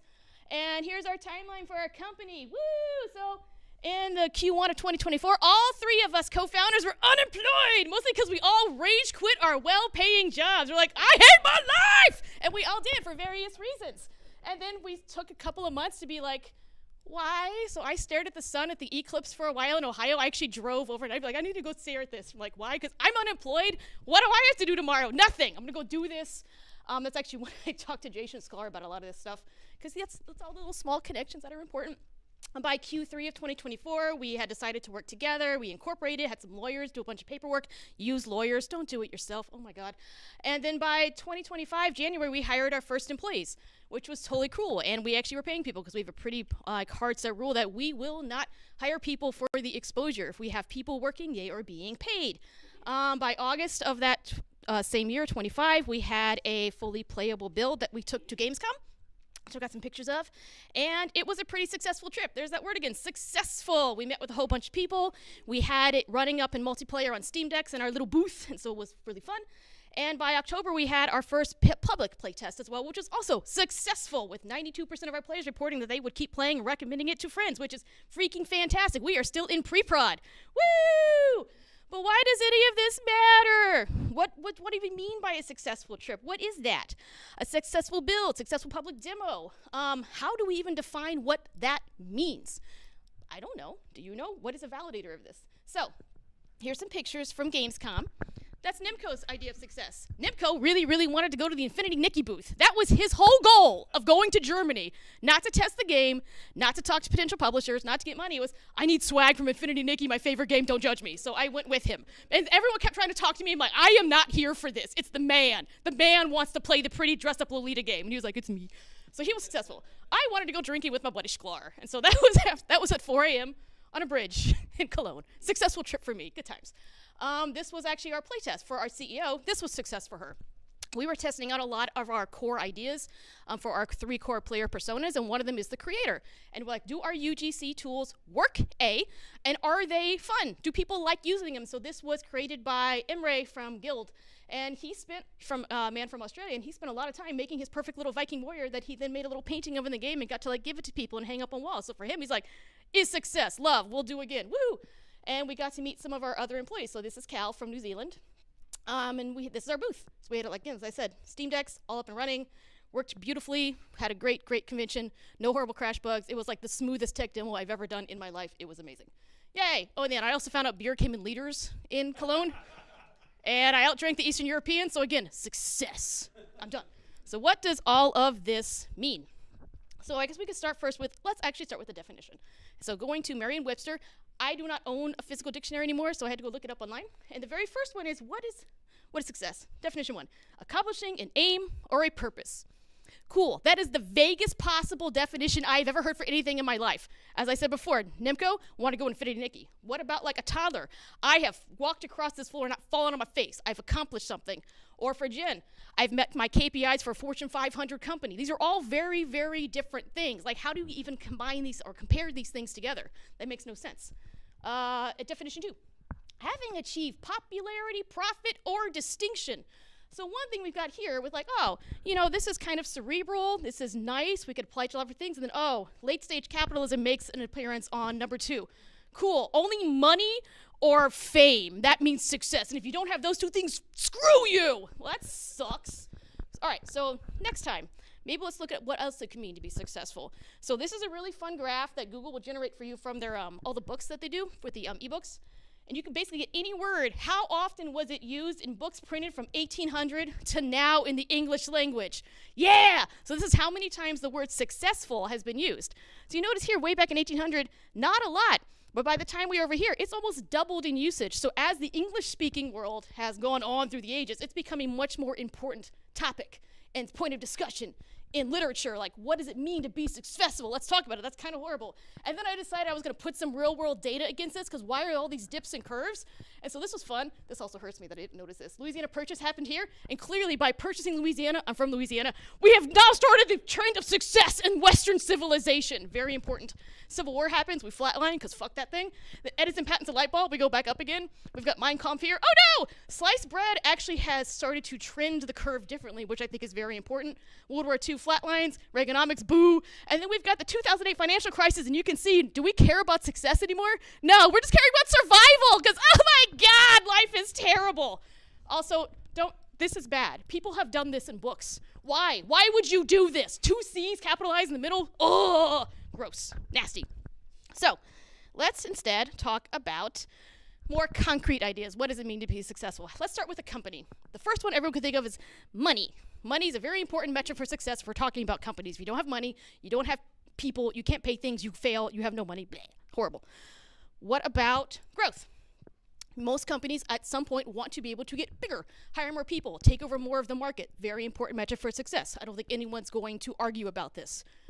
Satisfaction. Most companies are there for a reason to make a product or a service, and they have a customer base in some way. Are they happy with what you have made? That is an important metric potentially for success. Yes, I think so. And then also sustainability, especially now. Are your practices going to continue to lead to successful business? Not just sustainability with like necessarily earth, which is important, like, energy consumption, but also sustainability of product. This was a problem actually at Zynga a lot, that we would make short-term decisions for shareholders that would minimize or maximize profit in the midterm, but then would lead to horrible consequences down the road. So that was not a sustainable business decision because it hurt our player base a couple of months down. We'll talk about that a lot if we want. And then there's this fiasco, which I do not want to talk about right now, but we will get to. Because, how does AI factor into all of this with companies? And it will, but gross. Don't want to. So what about for a game itself? Because we are nominally game developers here. Profit is certainly an important metric for success. If your game does not make money, would you say it was successful? I don't know. Some people would. What about growth?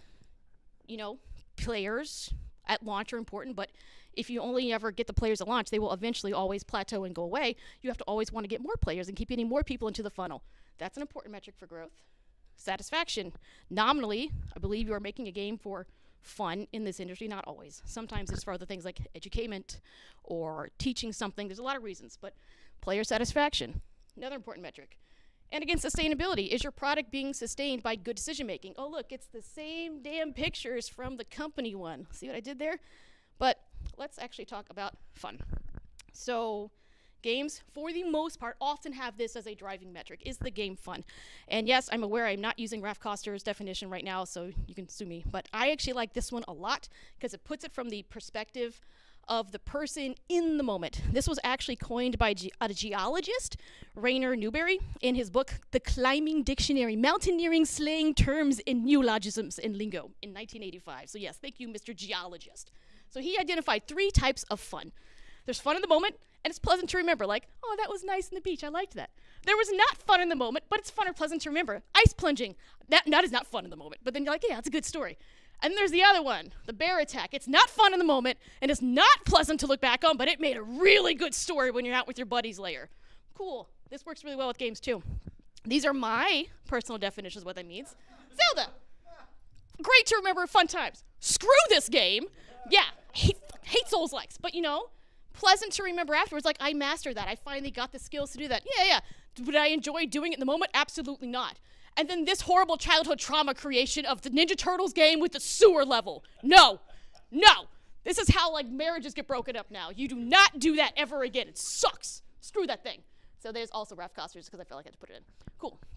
And then while I will not subject you to this again, but we can also look at metrics for what does it mean to be successful as an individual, not just necessarily as a developer, but as a person. Same pictures, because, why not? But there is something a little bit better we could look at here. So this is something we use a lot at Dragon Snacks. It's called Maslow's Hierarchy of Needs. And this was developed by a psychologist, Abraham Maslow, in 1943, in his paper, A Theory of Human Motivation. So basically his idea is that there are 5 kind of ideas of needs, and you have to sort of work up from the base to the top. You don't necessarily need to meet the need 100% to move on to the next one, but you need to meet it enough. And these first 2 ones are key for basic survival, and you have to have these before you can even get to these. So physiological needs are food, air so you can breathe, shelter, basic stuff. Safety. You have money, so you can buy these things here. You've got health and well-being, financial security, safety nets, important. And only once you have these things taken care of can you start to worry about the more metaphysical things of having a community and a family. That's an important need. Having self-respect and popularity and being an important part of some community. And then only way up at the top, once these things are kind of there, do you have things like, am I a creative individual? Do I have personal growth? Am I moral? Am I an ethical person? Because if you're not these things, no one cares about that stuff at the top. And so we actually use this a lot. We're trying to think about player motivations and intrinsic player motivations when they're playing games. Are their bottom needs being met first? Because no one's going to give a crap about being a creative person with UGC if they're being murdered by monsters constantly. No, I just care about not dying constantly. So looking at this, where would success live with these things, using our beautiful definitions from before? Having achieved popularity, that's up there. Distinction, that's way up here. Profit, that's here. And then this one, the accomplishing aim or purpose, it's all the freaking way up there. So even in our Merriam Dictionary definitions, it's all over the place on just basic human needs. Success by its very definition is subjective. It's going to be individualized to the person, and it's going to change in the moment. You cannot just make that this is what I need now to be successful. No, as your situation changes, as your context changes, it is going to be changing in itself what you need. And then just because this was fun, I asked my co-founders what success meant for them. Nimco didn't answer, but Jen did. And she said, someone else writes my PowerPoints for me. Was her definition of success. And then she also qualified that she's now the least successful she's ever been in her life. I'm like, yeah, I hear you. That's no good. But let's look at it a little bit now from an industry. And as I said, we're going to jump around a lot, which is what we're doing. So would we say the game industry is successful? Let's look at metrics. So if we're just going to look at things like gross revenue and player share, wow, that looks pretty good. China, 45 billion. United States, 45 billion. Japan, 20 billion. Those are big numbers. That's a lot of money. Games sure sound successful here. Let's look at it compared to other entertainment industries. And these numbers are from 2021. Woo! $200 billion. Screw you, Hollywood, $100 billion. Poor music. I love you, music. As I said, don't go into opera. This sucks. Don't do that. Bad, bad, bad, bad, bad. So games seem pretty freaking successful by most of these metrics that involve things like money. And let's also look things, at breaking down games a little bit more. Way back here, we start with arcades. We go across. We introduce consoles. We got PC coming here. Handheld. Way up at the top, we've got cloud and VR. They're almost nothing. But then mobile. Mobile's huge. Mobile's absolutely huge. And these numbers are also from 2020, so they're missing, unfortunately, the pandemic. So handheld would be much, much larger if we had pandemic numbers in here, because this does not account for the meteoric rise that was Animal Crossing in the pandemic, which alone made $40 billion. Oh my God. But you can see, games are not even monolithic in how we modify success. Mobile is massive, massive, massive. But is it all successful in the end? Because what is the problem with games right now? Layoffs. Layoffs, layoffs, layoffs. It would be impossible to discuss, are we successful as anything without acknowledging the layoffs. So layoffs started in 2023. And there's some beautiful dots going through to January of 2024. And you can see how it just gets more clustered and clustered and clustered and clustered. And these are big companies like Unity, EA, PlayStation, Activision. These are not tiny little companies that were having massive, massive layoffs. Are these companies successful? They're sure raking in tons of money, but would you qualify this as a metric of success? And then thank you, Raj Patel, who has been taking all this data for years. This is what he's compiled as of August 2025. Then it was around 40,000. It's closer to 50,000 individuals now have lost their jobs in the gaming industry. That's horrific. I don't think anyone would say this is a successful business model. And you can see he's got it all here by waves, by known headcount, by companies. Microsoft up there with 5,000, but it's closer to like 16,000 now. And then way up here, revenue. Has revenue gone down at all for these companies in that time? No, it's nothing to do with revenue loss. Not at all. So what in the world is going on in the world of gaming? So it just is an aside. Are there other problems in gaming? Sure are. Sexism in gaming, that's a real problem. Wu-Tang. So yeah, the problem. Crunch culture. Is that successful? I wouldn't say so. Ethics. I don't want to even talk about these. These are all separate talks that could happen about, like, is this a successful thing of gaming? No, it all sucks. Sucks. So I don't think we can actually discuss or really determine whether gaming, either as a company, or not company, as an industry or an individual, is successful without looking at history. So yes, I stole these graphics from Max Miller, thank you, from his Cooking Across History TV show, not TV, YouTube.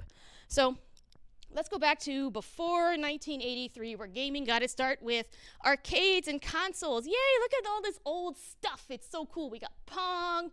We have arcades where microtransactions were actually invented. Put one more quarter in. It's not Zynga's fault. I'm going to stand by that. I didn't do it. People are buying these things for their home now. This is super cool. But oh my God, there are so many consoles on the market. Like, holy crap. 1982. These are all new consoles coming out. 83. Can you imagine? As a home user, as an end user, as grandma at Christmas being like, oh, I heard little Timmy really wanted that new ET game. She has no idea what to do when she goes to Walmart. Like, how is she supposed to know what console to buy, what game to buy? It's madness from an end user perspective because everyone wanted to get in on this, which was one of the defining reasons why the video game industry almost died in 1983. Oh my God, it was so bad. So this is a picture of the Atari landfill, which is real. There is a beautiful documentary about the people who found it, and they uncovered all this stuff, and it's well worth a watch. It's fantastic.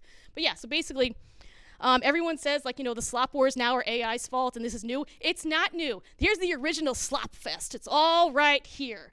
So basically, at the time, with all these different consoles and everyone wanting to get into gaming, including companies like Quaker Oats, they even made their own video game. Like, we're talking about everyone was doing this.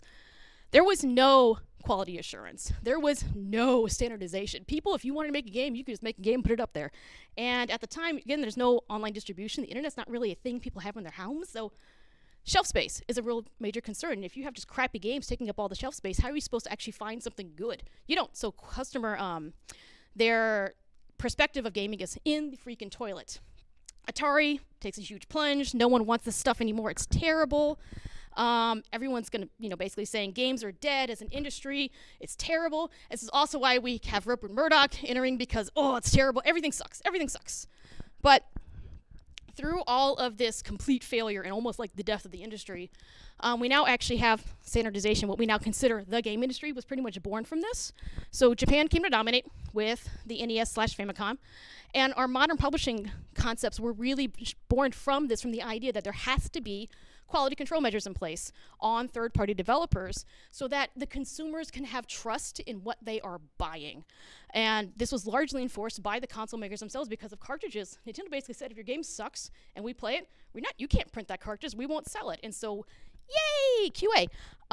This is great. But what's important to realize is that what we now, or up until now, considered a successful way of doing business, this was not born from doing things correct. This was born of crisis management. The game industry was failing, and then from all these things that we now consider success, it's from failure. It was all built from failure. But this, of course, led to the gaming renaissance of the 90s, which also coincides with like the Disney renaissance of the 90s, and like, all great things happened in the 90s. I'm not biased. So 1993, we had Myst and Doom, two very fundamental games on the same year, just months from each other. 90s also saw Final Fantasy VII, Metal Gear, Silent Hill, Dance Dance Revolution, Mortal Kombat, Diablo, Baldur's Gate, Grand Theft Auto, Mario Kart. Everything happened in the 90s. It was so good. Oh my God. And then there was Zynga, and it was bad. And then things happened. Oh my God. And then in 2012, This was post like Facebook. This is when things started going to like Zynga IPO'd, and its value fell by 75%. And boy, did it take a lot of the industry down with it, because everything was kind of tied together, and it was real bad. Investments coming into gaming saw this nonsense. They're like, oh my God, run for the hills. But from this was born also mobile. And mobile came to very swiftly dominate where new investments were being made. 44% of players were now moving to mobile instead of things like console or just standard PC. And by Q3, mobile startups of 2012 accounted for 42% of all new investments coming into the market. That's insane. But again, success born from failure. And what's then to do if you are like a PC house or something? Kickstarter, crowdsourcing saw its moment and was then born again from this crisis management. Well, if I can't get money from investors, where am I going to get money from? Players. So let's actually go to the community itself and be like, will you give me money for the game you want? Why not? This worked well for some, not for others. It's Kurt Schilling. I don't know if any of you guys remember that. We're going to talk about 38 Studios a little bit. I'm sorry, Jen. Jen was also the CEO of 38 Studios. It worked out great. 300 people lost their job. So Kurt Schilling was a baseball player, and he decided he was going to make an MMO. Only the hardest thing to make in the world. That's fine. But he's going to do it with a new team who's never worked together. Baseball player. It did not work. He invested $50 million of his own money. He took out $75 million in loans from the state of Rhode Island. And they never did release this MMO. The whole thing shut down. 300 people lost their jobs.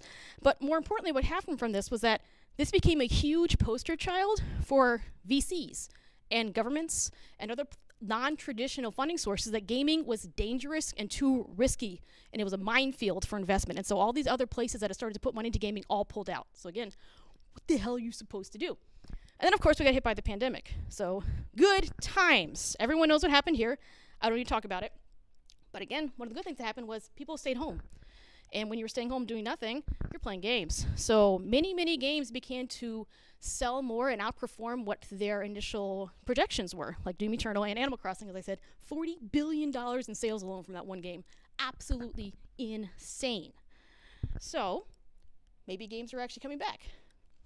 VCs decided that gaming content was hot, and they started to just pump money into gaming. Everyone's hiring. Everyone is spending money like crazy 2020, 2021. This is great, right? This is successful, isn't it? Except the problem was, in an effort to move as fast as possible, everyone forgot to do basic due diligence. Can these people actually create what they said they're going to create? You could literally go into a boardroom with a PowerPoint of 5 slides and get $90 million. Facts, have done. Checked, have done. Did I have a playable prototype? I had PowerPoint. I think maybe it was actually 16 slides. Signed a $90 million deal during this time. That's madness. No one should be able to do that. It's such a bad idea, and we're still paying for it now. Very badly, very much so, as I said. So all of these layoffs, all these problems, a lot of this was caused by the overspending and the lack of due diligence in the pandemic. And the developers are the ones who are paying the cost. It's not the publishers. It's not the people at the top who have all the money. It's everyone in the room. It's all the studios are paying the cost of these bad decisions being made. Is this successful? No. But can we still perhaps evaluate where we are going in successful ways with these same kind of contexts? And who is going to decide these things? So keep moving forward. We always joke around, like when we're in these meetings, that it's 24 was hit the floor, survive 25, and we're like, it'll be better now. And now it's pick up sticks 26, because, oh my God, post-pandemic landscape is so bad. We're all very morbid in all of these publisher meetings right now and investor meetings. It's so sad. I don't want to think about that. No, God damn it. So where we are now is very much a changing, evolving landscape, kind of like it was in the aftermath of '83. Some things are going to change for the better. Some things probably aren't, but it is definitely undulating at the moment. So do any of these little beautiful picture metrics that we made before, do they still have a place here in the discussion? Can we still judge success by profit, by player satisfaction, by sustainability, by growth? And yes, I think we can, except we should probably look at how the context around all of these things is currently shifting. So what is a game publisher now going to be? Because publishing, remember, was really born from that crisis management of quality assurance control from 1983's crash. But what does publishing do now? Especially like talking to these people, trying to get money from them too. a lot of them aren't necessarily funding development anymore. They're sometimes licensing the IP, but they're not giving you the money to make the game. You still have to go find the money from somewhere else. They're not controlling shelf space anymore either. When's the last time you bought a physical copy of a game from a shelf? I don't know. It was definitely pre-pandemic. I get it all on Steam now, or from GOG, or from like someone's direct website, because that's where games are now. So publishers aren't controlling shelf space. They're not handling physical distribution or pressing CDs, like the term Gold Master. I haven't had a Gold Master game since Civ 5 in like 2011. That's crazy. Gatekeeping of slop? Nope. Steam, you can put whatever the heck you want up there. No one's gatekeeping anything anymore. Publishers aren't providing that role. They're not paying for things. They're just licensing stuff. And then marketing distribution, like some of them are kind of marketing, but not really. So what are they even doing here anymore? It's actually what you're seeing. A lot of publishers don't even know what they're doing anymore. They're trying to figure out what roles they're providing. And there are roles they can do, like things like compatibility testing is still huge, localization services, but a lot of them are focusing now on what are those kind of services we can provide that aren't what we used to do. So do these still lead to successful outcomes? I don't know. We're figuring that out actually right now. So a lot of them are also looking at co-publishing right now, which is crazy, because before they would be like, no, we want full IP control. They're like, no, we'll just give you like finishing funds and we'll see what happens. Funding is totally, completely different now. So before you would just, walk into a room with a PowerPoint, literally, and get money. Now that no longer, no. VCs are pretty much, venture capitalists are not investing in content anymore. They were burned real bad from the pandemic, and they're all like in AI tech bro land and be like, we have to invent an AI platform. They're like, sure, okay.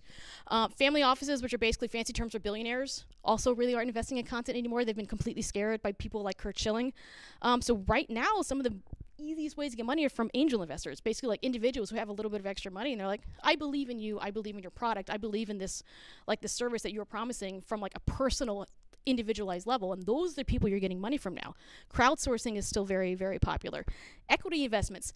Publishers are making equity investments now in companies and not actually in publishing product. It is a bizarre thing that is happening and changing, but exciting because you guys are all here at the forefront of it and you can benefit from this. But many indie teams are actually just self-funding still, which is really interesting. Like Supergiant, Larian, Team Cherry, they're all self-funding, which is cool if you can afford the runway, because then you get all the profit. But if you can't afford the runway, you're gonna die. Probably not successful. Team sustainability is a big problem right now in like redefining what's going on. Large teams are dying. There are still some really big AAA teams out there, but they're becoming fewer and fewer, far between. Like these are, you're not going to see as many of these team shots anymore. And oh my God, it's a really ton of white people. But this is what leads to also to there's a lot of white. Look at the sea of skin tone. But except for this banana, I love this person. But this is part of the problem with cyclic layoffs. You can't support team sizes this large anymore. Like it's just not sustainable. So what is interesting that is happening is this larger shift to co-development. Yeah, just because it doesn't get old. Outsourcing used to be kind of a dirty term.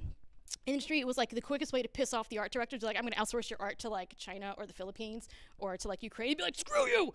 Well, now it's like kind of just the facts of life. Hiring teams in North America in particular are expensive. North American developers are heinously expensive compared to the rest of the world. And it's okay. So like our business model, actually, Dragon Snacks' core team is North American. All the senior people are people we've worked with before, we have an existing relationship with. But then when we start to expand the team out, we're going to be looking at co-dev and outsourcing, and we are specifically targeting non-North American. We're looking at South America and Europe for the most part, and India to help. Co-development is really cool. It's a little bit different than outsourcing. Outsourcing is kind of more of like you've got just stuff you hand out, and you get like kind of whatever team you get, and then with some outsource houses that kind of suck, you start working with like the A team of like the really awesome like artists or something, and then as the contract goes on, you get switched to the B team, and the C team, you're like, this is not the same quality, guys. It sucks. That's why everyone has a really dirty idea of outsourcing, but co-development is really, really cool. And there's a lot of interesting studios like Keywords and UX is Fine and Pipeworks and all these people. And basically the way they work is they support multiple fully functional game teams. They've got designers, engineers, artists, QA, production, everybody. And then when you say, I need 20 more developers with this spread of expertise, these are good people. They say, cool, we can do that. And they are a fully functional team that then just tumors itself to your team and then is like embedded directly in your team itself. Like people you have just hired, they go to your meetings, they're in your Jiras, they're in your Confluences, and it's like you have just hired out of the 20 people. But what's great is they know it's for an exact contract. They know for a set amount of time. And then when you need to ramp those people down, you're not laying them off. They're just going to move off to another contract as another fully formed little team. And it's a really interesting business model. It's far more sustainable than having to hire up 300 people and then letting 200 of them go in the next couple of years. And now we can finally get to the horror of how does AI play into the discussion of what is success in the gaming industry now. I said I don't want to talk about it, but we kind of have to, and it sucks. And the basic thing is, anyone tells you that they know what AI is going to do in the industry is lying to you and selling you snake oil, because we really do not know. So its inclusion right now is kind of, as Andrew had said earlier in his previous talk, AI has always been around in the industry, like especially with things like battle AI, leader AI, combat AI. I'm not talking about that. I'm talking about LLM, generative stuff, the stuff that's got all the tech bros in Silicon Valley be like, yeah, put the AI in the thing. Don't put the AI in the thing. No, it's bad. So it's often being forced into things because that's how you get money. If you want to get VC funding right now, you have to put something with an LM on, just tack it on and be like, look, it's got AI. And they're like, okay, here's some money. But we're not doing that because that sucks. But what does that mean for artists and writers and creatives long term? I personally think it's BS because it is a backwards-facing technology. It is derivative only of things that happened before. It cannot create the hot garbage. But what will this do also for things like LLMs incorporated at runtime? I've seen games that are actively incorporating LLMs to generate content at runtime. That is madness. How much money is that going to cost you when they decide to actually start charging you per call? Have fun with that. What is it going to do to players' perspective? Like if you have generative stuff that no one actually touched as a human that you're putting out and making them pay for, that sucks. So do we have any idea what this is going to do? No. Who knows? So I don't want to talk about it anymore. But what about success when it comes to player satisfaction? Fun. Am I having a good time? So before, we had things like print magazines. These don't exist anymore. We have Metacritic. This still exists. But then you look at these things. Metacritic score, 95 according to critical reviews. User score, 3.4. So even then, was this game successful? I don't know. You tell me. It sure, like people in the reviewers, like at IGN, really liked it, but it seems like players really freaking hated it. Is that a successful title? I don't know. But I will tell you that developer bonuses are paid from this one, so yeah, these people got a bonus, because that's how publishers work. Your game doesn't have at least an 80, you ain't getting bonuses. Screw you. But what does work now is just interacting with your community directly. So earlier, before like the power of social media and Discords and all these things, you couldn't really talk to your players that easily, but now it's shame's on you if you don't. So there are so many different ways to engage directly with those players, and just ask them. Oh my freaking God, just talk to the players directly. Do you like this?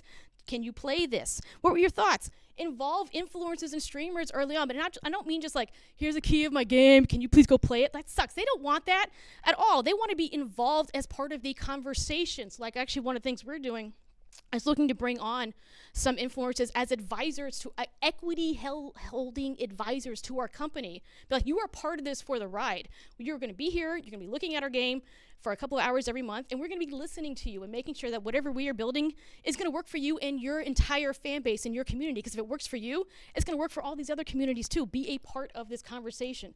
Early access is not a dirty word if you do it ethically. It's a great way to engage your community early.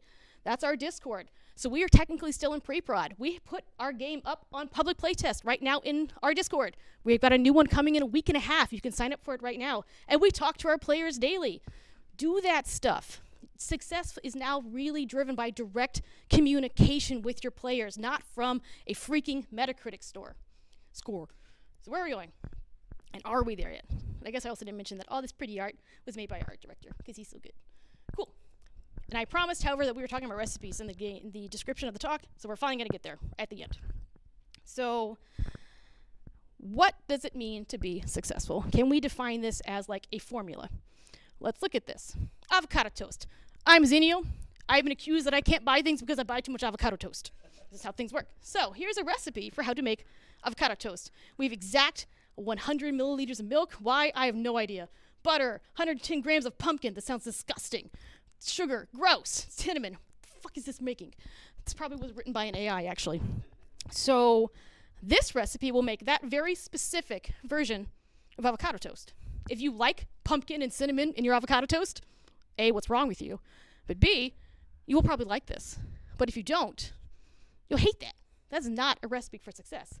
What I actually like a lot are these older recipes that come from, these are from cookbooks from the mid-1700s. This is how recipes used to look before basically this lady in Boston decided to start recording exact ingredients. This is prose. This is poetry. Here's a recipe for how to make curry, and this is chicken fricassee. There are no measurements. There are no exact directions. They'll say things like, cook it over stove, and you're like, okay. Cook it until done. What does that mean? I don't know. But what's great about this is there is enough here that you can like, oh, I have to use salt. I have to put meat in it. That's important. Just meat with a capital M. Is it chicken, lamb? I don't know. Who knows? Saucepan, stew pan, who cares? Use a piece of fresh butter. Not moldy butter, but make sure it's fresh butter. How much is a piece? I don't know. But what's really cool about these things is that you have to rely on your own lived experience, and it leaves room for innovation. So there is enough here that you can make a recipe, make some chicken fricassee, make a game, but no one's telling you exactly how to do it, or make your company. No one's telling you if you follow steps A, B, C, D, you will be successful. Like, no, you'll make something. But this will be at least your own chicken fricassee, your own curry in the Indian way. Oh, sauce must be pretty thick. Thanks. Thank you. Good times. So why does any of this matter? So what I love is that right now, despite the industry being on freaking fire, and if anyone tells you it's not, they're lying, it is a blue ocean, though, for innovation. Blue ocean being that things are just open, unlike red ocean where things are dying. That's what basically that is. There is room for change. There's room for redefining what is actually possible and basically finding a niche and a home for whatever it is you want to do. A room to stand out. And so what are we doing at Dragon Snacks? I figure I might as well give some examples. So we talk a lot about this actually in our founders meetings that we have every week. How are we defining success? As I've said, we have 92% of our current players say they want to play again and recommend to friends. I've never had a game this early say that ever. We consider that success. Whether you do or not, that's up to you. I don't care. We've successfully raised over $1 million in angel funding. I think that is unbelievably successful in this climate. Our CEO cries herself to sleep every night because we still haven't got final project funding. So in her eyes, not successful. In mine, I'm like, I can pay my friends still for another couple of months. Yay! Very successful. We have a thriving Discord of over 400 people in it. I cannot believe that at this point. It's unbelievable. And our team has gelled beautifully. We're a fully remote studio. We've never had everyone in the same room physically ever. And I've never seen a team output so much work in so little time. But what more do we need to do? Everything. Because we're supposed to be nominally shipping next year without final project funding. It's good. We'll get there somehow. Are we currently happy with what the game is? Are we currently happy with what we're producing? Yes, mostly. Where can we stand and improve? Everywhere. We talk about that all the time. And how can we best serve our employees, our players, and our investors? And that is the kind of thing we're talking about. There is no exact answer. All of these things have success metrics, but what's important is that there is nothing you can say in the moment to say this is what it is. I can't answer that for you. I can't answer that for me. It's going to change day to day. It's going to change with the context, and that is a good thing. So just kind of think back to Maslow's hierarchy. Where are you going? Where are you on that? And redefine the idea of success for yourself day to day. And that's great. There are no recipes. There are no formulas. No one can point at something and say, if you don't do A, B, C, D, you're unsuccessful. No, it's like, what's your best every day? Your best is going to change from day to day. Success for you is going to change every day. And that's fantastic. So go out there and do something. I'm not going to tell you what to do or how to be successful. You do you. That's it.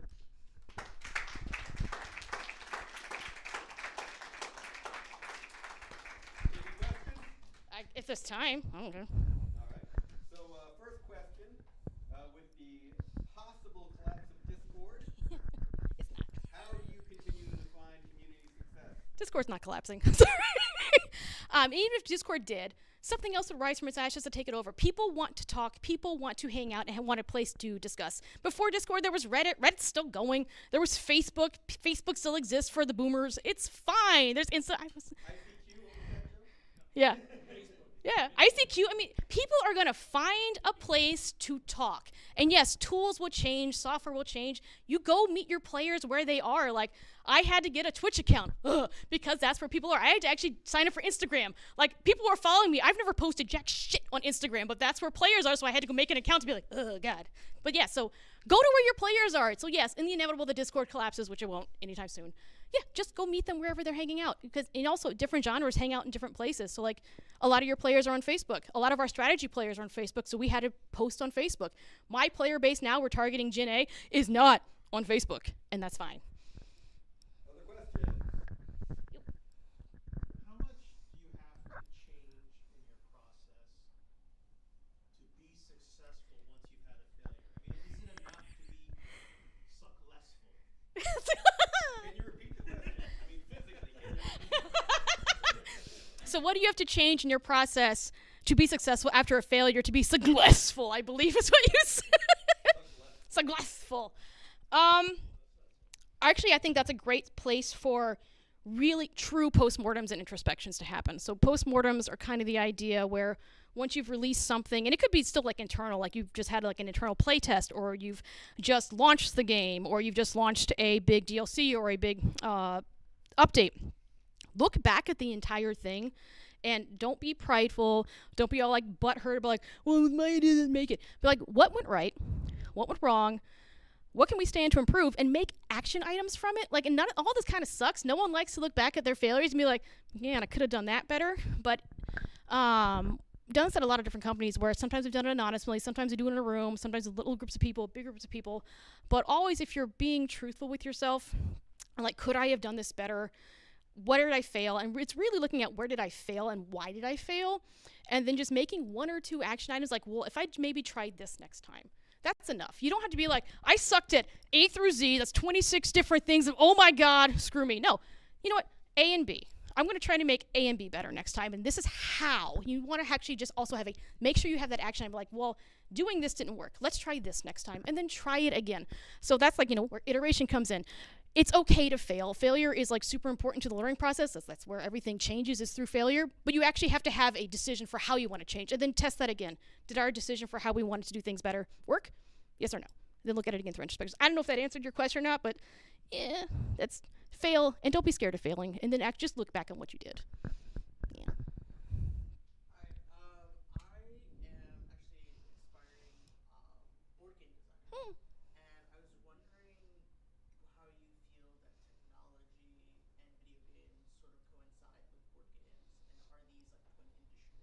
So how do board games, video games coincide? Are they twin industries, or are there things where they can kind of get in together, right?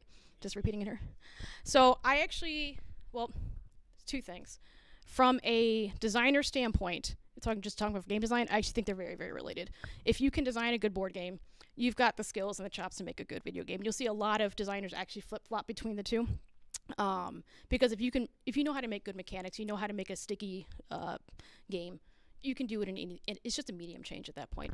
But as far as like the manufacturing of that, they are very, very different.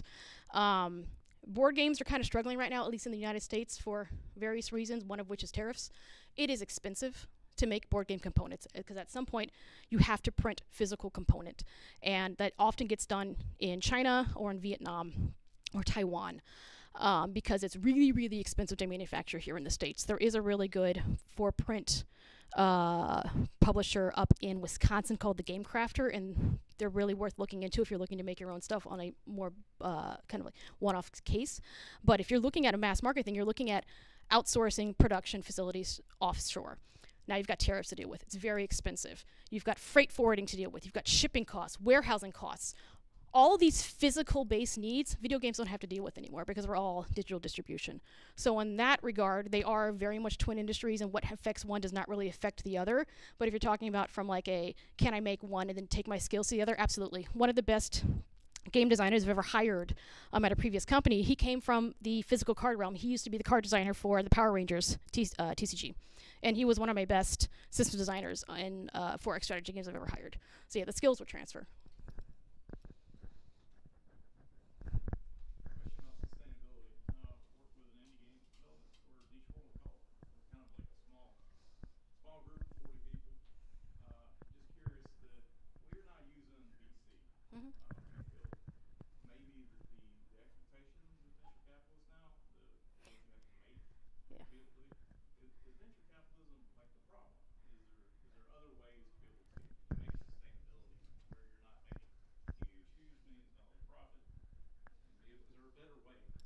Yeah. So are there more sustainable funding paths than venture capital? So yeah, let me explain. So venture capitals, people, they're funds. Venture capitalists are funds. They're not individuals. And the funds will typically have something that they are looking for. Like you can't just walk up to any VC fund and be like, fund my game. They're like, we only fund healthcare. You're like, fair. Okay, not us. And they are always looking for some kind of return over a very short timeline. Usually something like a 10x return over like a 5-year period. If you work in games, if you're working in AAA, you ain't making a game in 5 years. That's not happening anymore, much less getting a return on a VC investment. Because VCs don't want investment on a product. They're not looking like, oh, go make me this game, and then I'll take like royalties from it. That's not what they're looking for. They're looking for a company sell or an IPO, like going public. There is no way in hell you are doing that in 5 years or even in 10 years realistically. So for VCs, no, it's not. It's a model that doesn't work with how they structure their companies, which is really why looking at other things like family offices, if you can find a wealthy billionaire, they are more often willing to be like, oh, this is more like a 15-year return. Okay, angels are very happy to have those long-term return rates because for them it is a much more personal thing where there's something either about you as a founder or you as a company, usually you as the founder, that has resonated with them and they're like, I believe in you and I'm willing to wait the 15 to 20 years. But it's also why crowdsourcing works well too, because crowdsourcers don't care if you're going to sell your company. They just want a good game out of it at the end. So sometimes going to those newer financial models makes more sense.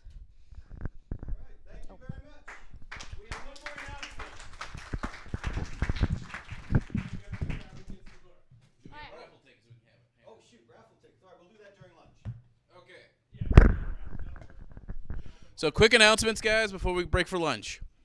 A, at noon, if you're in cosplay, whatever, go to the 3rd floor Holo Haven's at. Pictures with Tiger Lily. 2, when you're serving your lunch, we have a lot of people to feed, so please do not pile your plates with a lot of food. I know there are some hungry high schoolers and people out there. Please limit yourself. And a quick announcement we need to make. Unfortunately, this is the last CIMFest I am running. I've done this for 10 years. I am taking a step back from things. I'll still be involved in the sense I will be connecting myself more with CSU to the GGDA, helping out with Turner College and stuff. So that being said, we want to announce who is going to be running it going forward. Tim Ryan has offered his services to be the new director. So, as I said, we're going all out as much as possible. Also want to shout out to Joe. For you guys that had breakfast, he sponsored that for us. So, and without further ado, if you want a raffle ticket. Nope, there is more further ado. Oh. So, Rod has done 11 years of CIMFest. How many of you have done anything for 11 years other than breathe? So congratulations to Rod for 11 years of CIMFest. And this is really your first event you organized, right? And now he's running Pokemon. He's doing all sorts of stuff. So he's staying as an event organizer. So we got him some things specifically for event organizers, though I hear that other people have stolen some of these ideas. So event organizers have to have certain skills, certain abilities, certain powers. And this is the official event organizer poster of powers. This is only event organizers get to use these. So this is the event organizer poster of power for Rod to have over his office. So you'll see very specific safeguard. Every event organizer needs to know how to safeguard. Nuzzle, critical for event organizers. Oh yeah, Dragon Tail, I've had to use this one many a time running events. I won't describe what Shadow Ball is, that's separate. But this is the event organizer poster of powers. Someone else might have used this, stolen the ideas from event organizers. But he also gets the event organizer patch to go along with it. So thank you very much, Rod, for all your services. We appreciate all that you've done. Come back next year, and he'll be sitting in the back like you are right now.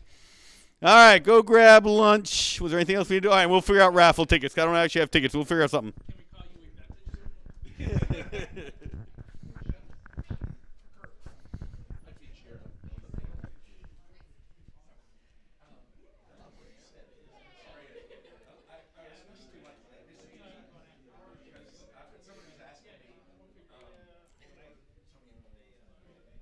For you on the stream, we'll be showing last year's keynote presentation now. And we see it evident even here, right? If we look around this room, if you think about, well, why am I taking an hour out of my Saturday to listen to this guy talk about games, right? That's a powerful thing. We're here because for each and every one of us, games have meant something. They've impacted our lives. They've changed who we are. And that's a powerful thing. And that's what I want to talk to you all about today. There is a reason that we are the fastest growing mass media in the history of humanity. In 40 years, games have eclipsed the box office. They outsell books and film and theater, right? And when we think about that, we have to realize that we have a responsibility, right? Every year, people spend more time playing Candy Crush on their phones than it would take to build every major monument in the world. This means we have to realize that this can't just be a pastime. It can't just be a way to kill the hours between work and sleep. And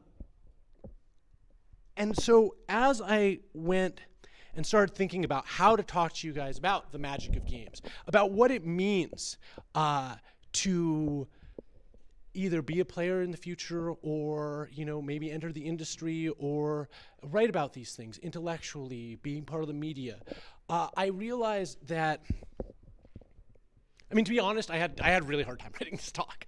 I probably rewritten this talk like a dozen times. I started trying to deconstruct it logically, and I just couldn't do it.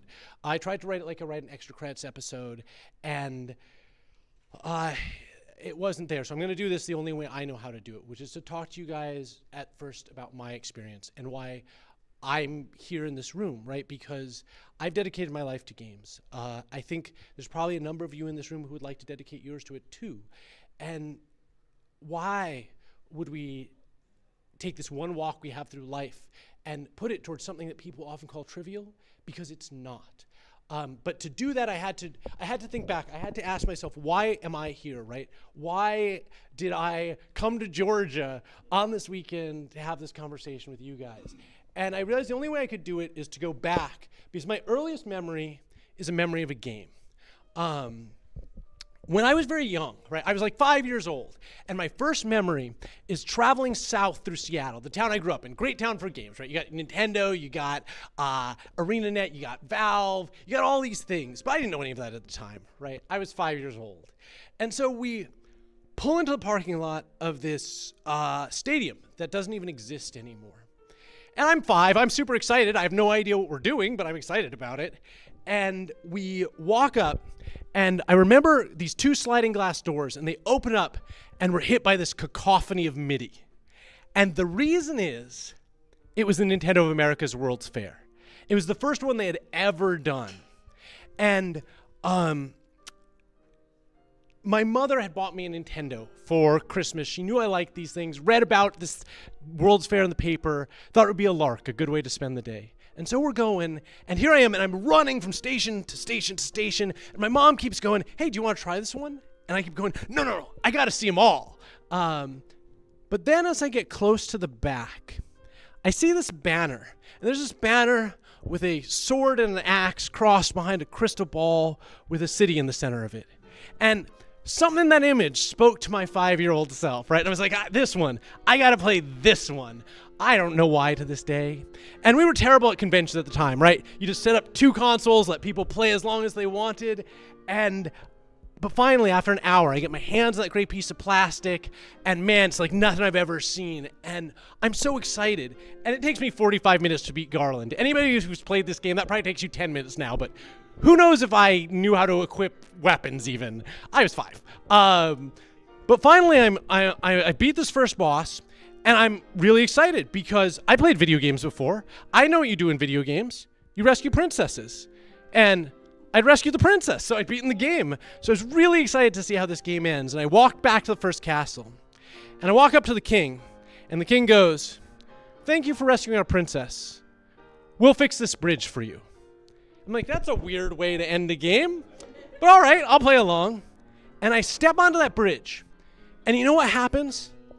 This. And this screen may not look like much today, but at the time, this was beautiful. And this music swells, and the story shows up, and it tells you about this adventure you're going to go on. And that was so exciting. But it's actually not this. It's not this moment that brings me here. It was the next one. Because after this, after you step on that bridge, a world opens up in front of you. And think about what that means to someone who's 5 years old, whose only places to go unsupervised are the backyard and a couple of rooms, right? And all of a sudden, there's this world in front of me, a place for just me. And we all need that at times. I think we've all had moments where life is too heavy, where you feel stuck in your job or your major. And having this other place that you can enter and just explore is a powerful thing. And that's part of the magic of games, right? Since then, I've stepped on 1,000 worlds and seen 10,000 sunrises. I have lived history and walked on the streets of ancient cities. I've seen things I couldn't imagine and experienced things I couldn't even dream of. And sometimes I've just sat back and enjoyed the view, right? And this is powerful. This is a powerful piece of the magic of games. But I realized in that moment that that world for me to experience, that's really what it is. This ability to step into a new place, but not only a new place, but into the shoes of someone else, right? This is the only medium in the history of humanity where you can experience just a little bit of someone else's life. And through doing so, come to sympathy and understanding, compassion and empathy, or even just experience a little bit of that life that you always thought you wanted. That's a powerful, powerful thing. I mean, this medium allows us to walk in the shoes of the greatest people and face their challenges and wrestle with the questions that they've wrestled with, and through doing so, come to understand our world and how we would address these things. And that's profoundly impactful. That's a responsibility we have. But somewhere in chasing this, we have sometimes lost some of the magic that was there in this. Sometimes in trying to become more cinematic, more like other media, more like television or film or what have you, we have at times stepped away from that magic of games. And that's what I've really come here to talk to all of you about, because this is less of a talk and more of a plea, right? To ask you to deliver on what my generation of developers never delivered on. To make sure that we're always making sure that those things are there, that there is something for people to take away when they put down the controller or get up off the couch from your games. Because this is the first mass medium in the history of humanity where the audience isn't merely audient, but participatory. You don't just sit back when playing a game and listen to an author or a director, or heck, me, tell you our thoughts, right? You experience things for yourself. You make your own decisions. You wrestle with your own choices. And through doing so, come to better understand who you are. That is the profound power of our medium. This is the first place where, as a designer, I don't finish the work, right? When I create a game, the art isn't finished until you play it, right? What you do, it is a participatory art. And through doing all these things, right, through making your own choices and facing your own decisions, that can help you understand the world that you're coming into. And more than that, though, this is the first medium in the history of humanity where you can ask yourself the question, what did I do? Not what did that actor do, not what did that character do, but what did I do? And that is a powerful thing. And I'm not talking about, moral choice moments. I'm not talking about dialogue options. I'm not talking about the good bad meter. I'm talking about any of those moments where you have sat down the controller and just looked at the thing in front of you and asked, what have I done? And it doesn't matter, right? It can be about the remote horror of modern war. It can be that simple question of what it means to raise a weapon to your shoulder and point it at another human being. But it can go a lot further, right? There's no question this medium can't ask us. There is nothing we can't address. It can be a simple thing like, what it means to go from one side of this life to the next, or, about why we choose to share this life with who we choose to share it with. We are not limited to questions of action or violence.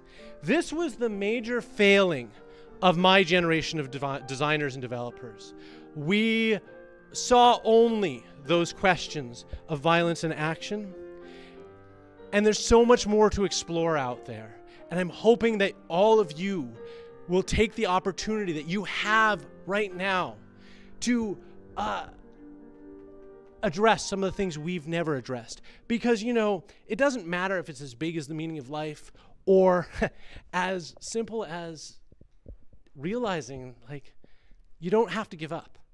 These sort of things are incredibly important for us as designers to present to our audiences, to allow them to have the opportunity to explore. But there's one more piece. Many of you probably know that I have spent a long part of my life trying to educate, right? I've taught at the master's and bachelor's level. I always try and teach with the show. I've tried to do this with all of my games. But in all of my attempts to teach, there is one thing that I have found more powerful for teaching than anything else. And that's this, right? How many of you guys recognize this? Just hands. All right, wow, we don't have a ton of Magic players. This seems silly, right? Like this is a Magic card. It is not in any way an understatement to say that this changed my life. I was playing Magic with a friend one day, and he was taking a long time to take his turn, and this card comes up. And I don't know if you can see what it says at the bottom, but it says, there are some qualities, some incorporate things that have a double life which thus is made, a type of twin entity which springs from matter and light, evinced of solid and shade. And this quote was so much more powerful than any of the hack fantasy and sci-fi I had been reading up to that point. You know what I did? I ran out to the library and I got this book. And then I got every book they quoted in this game.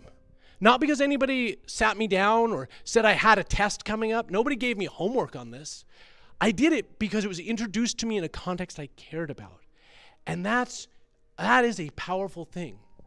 And how many of you guys are programming students or are programmers? All right, we got a lot more of those. So you guys probably recognize this, right? This is the stack. This is how memory management works in a computer. It's also exactly how the stack works in Magic the Gathering. The first time I saw this, I was like, I understand, right? The game had taught me how to do something that I use every day today without ever opening a textbook. And what was important about it is they did it in a way that didn't involve making the game worse, right? They weren't trying to shoehorn something in, but they rather took something from the real world and used it to make the game better, and in doing so, left me with something for a lifetime. And with those quotes, if you think about it, right, I chose the college I chose to go to because I wanted to discuss those books with people, right? I have a major in classics.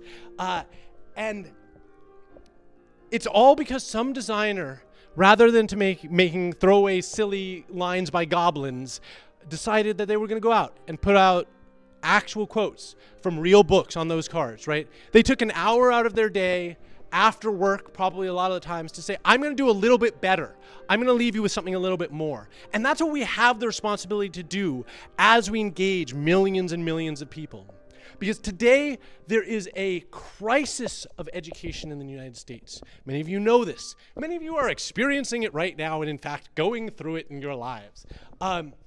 Because the system that we have in the United States for educating, especially the public education system, is a system that we brought over from Prussia in the last, I guess it's 2 centuries ago now, in the 1900s. And this system that we brought over was fantastic for bringing an agrarian society into the industrial age, but not for bringing an industrial society into the information age. It was literally meant to be taught by drill sergeants. It was your retirement package if you were in the army, but it was literally meant to drill in the information that you needed to be a useful person in your daily jobs at a time where you didn't have a cell phone, where you didn't have access to more information than in all the libraries of the 19th century at your fingertips, at the palms of your hands. Today things have changed, and we need to change education with it. And games can help with that immensely. There was a study done of colleges and companies across the world. And they asked, okay, what does somebody need to be an effective person in the 21st century? And you know what? They didn't say business development or even software engineering, right? What they said was lateral thinking, logical reasoning, teamwork, and communication. I can't think of 4 things we practice more regularly through games. And there's nothing that can't be taught through games, right? I have seen people learn high-level math to put together their World of Warcraft builds. I've actually sat in on a class in Berkeley where they were teaching economics through StarCraft. I've seen people lean in and get excited about history because of civilization. And I've even seen the dullest of subjects, city planning, made interesting by what we do. And, you know, I said I didn't really care about rote memorization. I'm not a big one for the whole drill sergeant approach, but let's say you are. Let's say there are things we want you to memorize. Well, how many of you guys play Pokemon? Just show of hands. How many of you think you can name 5 Pokemon? Just keep hands up if you think you can name 5, 10, 20, 40, 100? All right, great. We don't have to go any further, but you see what I mean, right? Think about how much raw data that is. Think about how much you memorized because you wanted to. Not because anybody ever said, you know, you're going to get an F if you don't memorize this. Nobody ever said, you have to go home and do a paper on this. You did it because you wanted to, entirely voluntarily. Imagine if those were words in a foreign language, right? Imagine how much it is that we have stored in our minds because someone has engaged our curiosity. And that's what we can do through games. That's what we can return to people. Not in any way by making our games worse, but by rather using the very foundational element of games as an interactive media to draw that curiosity out of us. And there's so much I've learned through games, and I think everybody here can probably think of at least one thing they've learned through playing games. But it goes even further. This story is a little bit difficult, but I was teaching at a low-income school. I was teaching at this school while I was out in California. I wasn't really teaching. I was helping out. And it was the type of school where, you know, you didn't go to college, where pregnancy just happened, where there's a day where this kid comes up to me and goes, hey, I couldn't do my homework because I was hiding in the bathtub with my family because people were shooting outside. And it was tragic, right? Like, it broke my heart. But there I was, and I was playing Super Mario Brothers with them. And I was going to teach them about the scientific method. That was my big plan. But then this kid, he runs and he jumps, and he falls in a pit. And he runs and he jumps, and he falls in a pit. And he runs and he jumps. He does something slightly different, and he gets to the other side. And it didn't kick the door wide open, but it opened up just this little crack because we started talking about agency. We started talking about how his decisions matter, how he could affect his life, right? Because in the compressed time that this game offered him, he could see that when he did something, he had an effect on the future. He had an effect on his outcomes. And so why wasn't that true for the life he was leading? And it kind of occurred to him that, oh, it was. He didn't just have to think about the moment that he was in, that he could possibly change his own future. And that seems like a simple thing, right? But so many people, there have been studies and studies done on this, so many people today in this modern, complicated world we live in don't really believe that they can impact their future, don't feel like they have any control over their own lives, feel very trapped. There is a lot of cases also where we've studied this where if you don't believe that you can in fact affect your future, you are less happy, right? You are not going to have the future you want because you don't feel like you can do these things. And yet in games, we give you unlimited agency, right? We teach you every day through playing games that yes, your decisions matter, that the path may be difficult, right? That kid going to college might have been incredibly challenging for a number of reasons, but there is a path there, right? And sometimes, you know, all the things that are the most worthwhile sometimes have the hardest paths, but they're there, and we can have that impact. We can at least try. And that's something that we can give people through games. That's something that no other medium can deliver to you. You read a book, and it can teach you about agency, but it can't actually give you agency. And that's a profound thing. But all the time, I'm told, hey, James, this is insane. If you want to leave people with something when they get up off the couch, when you want to give something to people to take away when they turn off the machine, well, that's going to impact the bottom line. And, oh, man, we can't do that. Like, we're a business. Well, you know what I think is insane? Doing the same thing over and over and over again and expecting different results, right? We are not doing the business of games very well right now. In fact, over the last couple of years, growth has fallen off a cliff. We have seen that we hit record numbers of layoffs every single year for the last couple of years. In fact, we have managed to set a record for biggest entertainment failure of all time several times a year for the last couple of years. Concord, $500 million. Think about when a movie flops and people are like, oh my God, let's talk about how this movie lost $50 million. It's 1/10 of what Concord lost. So we've got to do something different, right? Because the audience has changed. You guys are not the audience of 10 years ago, 20 years ago. You guys have grown and learned and are better than we were as an audience at the time. Saying your mom's going to hate it isn't going to move copies. Doing the most puerile attempts to shock us, well, you can't shock a generation that grew up on the internet. Like, really? You can't sell games through our puerile marketing methods any longer. Even these guys now just try and sell you games by advertising a different fake game. But we have to think about the fact that in a world where a game that looks like this can be a literal billion times more profitable than a game that looks like this, that things have changed. Audiences don't just accept the same thing, the same experience over and over and over again. We have come to realize as an industry that our live services games are a risk. We're grasping in the dark a little bit. And that's why I've come here to you guys, because there's an opportunity right now. There's an opening for a new experience, for a different experience. People are looking for something. And that's where I hope all of you come in, right? I think our audience has grown.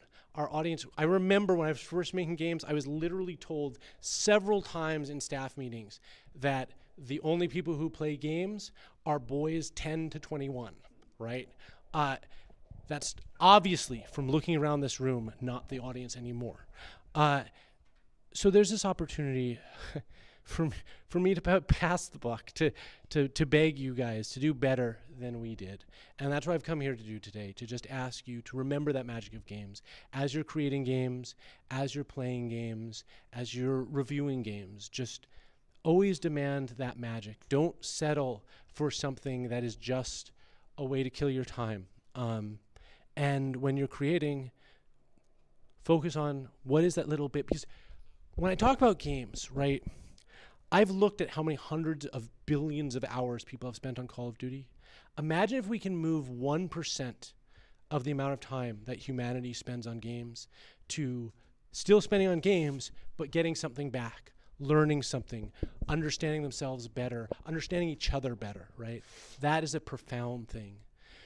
So with that plea, I am just going to move on to your thoughts and questions. Don't feel like you have to ask about this. If any of you guys want to ask about, YouTube or how to get into the industry, that is totally an option as well. So yeah, any thoughts or questions? And if we want to just form a queue here, that'd be awesome. Hi. Hello, sir. We are mighty close here. Yes, we are. Could it be any closer? Oh, all right. So hilariously, I had a question. I had a question earlier that you answered through this entire talk. so now it's just a comment that I think it was really interesting that I wanted to ask before what your thoughts were on older games versus newer games and if they lost that magic. So you've clearly answered that, so I have a new question. Do you think that with the direction that the gaming industry as a whole is going in its downward cliff, do you think that leaves an opportunity for a renaissance of indie developers coming in and doing these things? So, great question. Basically, to me, there's a couple things. First, I don't want to say older games were better. That is not actually what I'm saying. I'm just saying that there was a time where we didn't know this was big business, right? That said, there are plenty of amazing experiences today, and I think we saw that indie period about 8-9 years ago where you had things like the Stanley Parable, the Witness, all these sort of things that grew out of the last time we were searching for what to do. And so I really think that's there. The biggest issue for indie games right now is discoverability. The odds are stacked against you. The way that search engines work in the App Store, even for Google, for Steam even, although Steam's a little bit better, is that they focus and target audiences at the places that are going to make the platform holders the most money. And so, you know, they're going to advertise at you Call of Duty over tiny indie game that may be harder to get into. So you have to form your own communities. You have to make sure that you're getting out there. Making the game is only 75% of the work, right? But without that other 25%, nobody's ever going to see you. So make sure you're doing that too. But all right. What are your thoughts on the use of AI for art development in games, both morally, but balancing it for the help of business?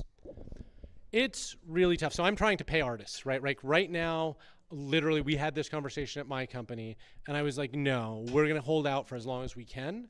I do think there is an inevitability to it, right? The cost benefit, we were looking at our game, and you know, I could slash the budget by more than a third if I just AI arted everything.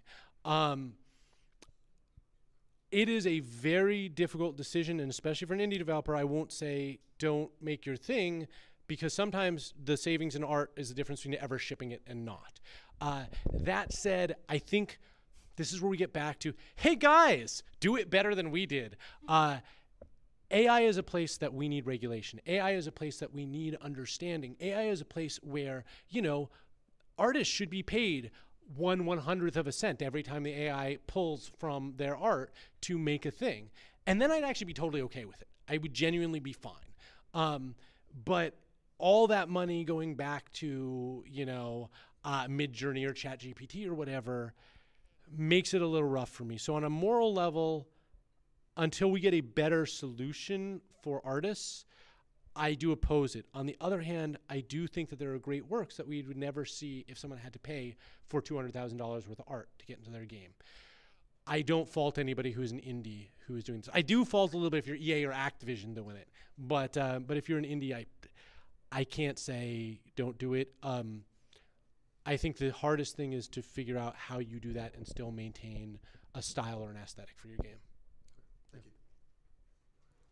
I wanted to know, do YouTubers have some impact on the way games are made? Because I'm a YouTuber that kind of speaks about how games are made and the fact that they're kind of in a downward spiral, and I'm wanting people to make better games, but I don't want to be the person speaking to a brick wall, if that makes any sense. So, YouTube feels like speaking to a brick wall. Let me tell you, as someone who's done it now for 13 years, it always sounds like you are shouting at the void. That said, we do listen to these things, and in aggregate, if a bunch of you are saying the same thing, yes, it will absolutely have an impact and a sales impact. Forming communities around it too, building your Discord community, other things like that, can also help to have a place where a group of people can discuss and actually go, hey, yeah, you know, this game isn't good. Maybe we shouldn't go buy this game. And so don't feel, YouTube can feel like a very frustrating and a very lonely place. Even as those view numbers go up or whatever. you are not alone. You are being heard, and it does have an impact on the industry. It is challenging sometimes, but as your channel continues to grow, obviously that impact will be greater and greater. And once you start having some substantive number of followers, you can also reach out. Like, there's a lot of developers, especially indie developers and stuff, who are willing to talk to you. But you know where you have the greatest impact? Showing your following things that are good. Because it's very easy to say, oh, don't do the bad thing, right? And say, don't play Call of Duty. Well, everybody's going to play Call of Duty anyway. And however many people you have can't probably move that needle too much immediately. But you know what you can do?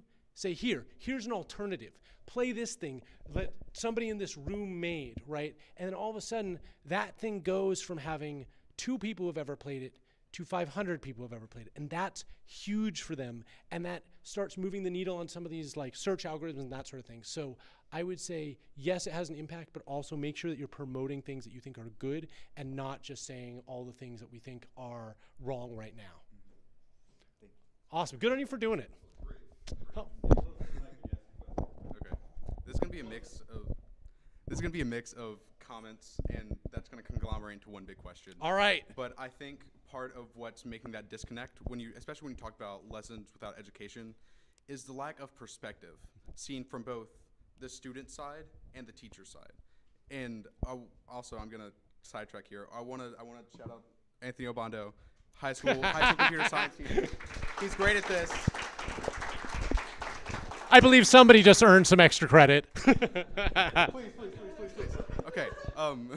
But he's very great at at mixing both perspectives.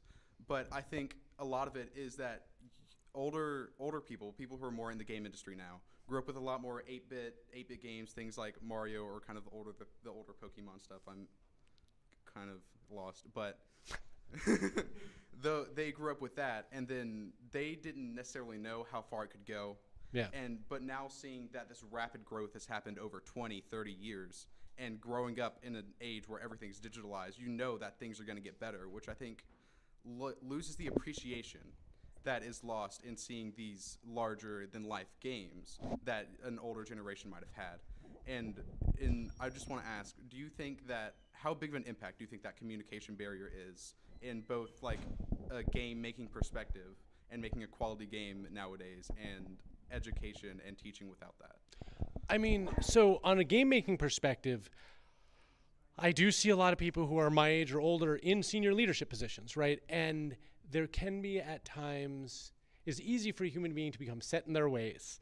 And I do think that is difficult, and that's where the indie field comes in, right? Because out of nowhere, whatever, a game comes like Fortnite or whatever, and now everybody, well, Fortnite's probably not a good example, but like Roblox, right? Roblox was kind of left field for most people. It wasn't on anybody's radar, and then it wasn't on everybody's radar, right?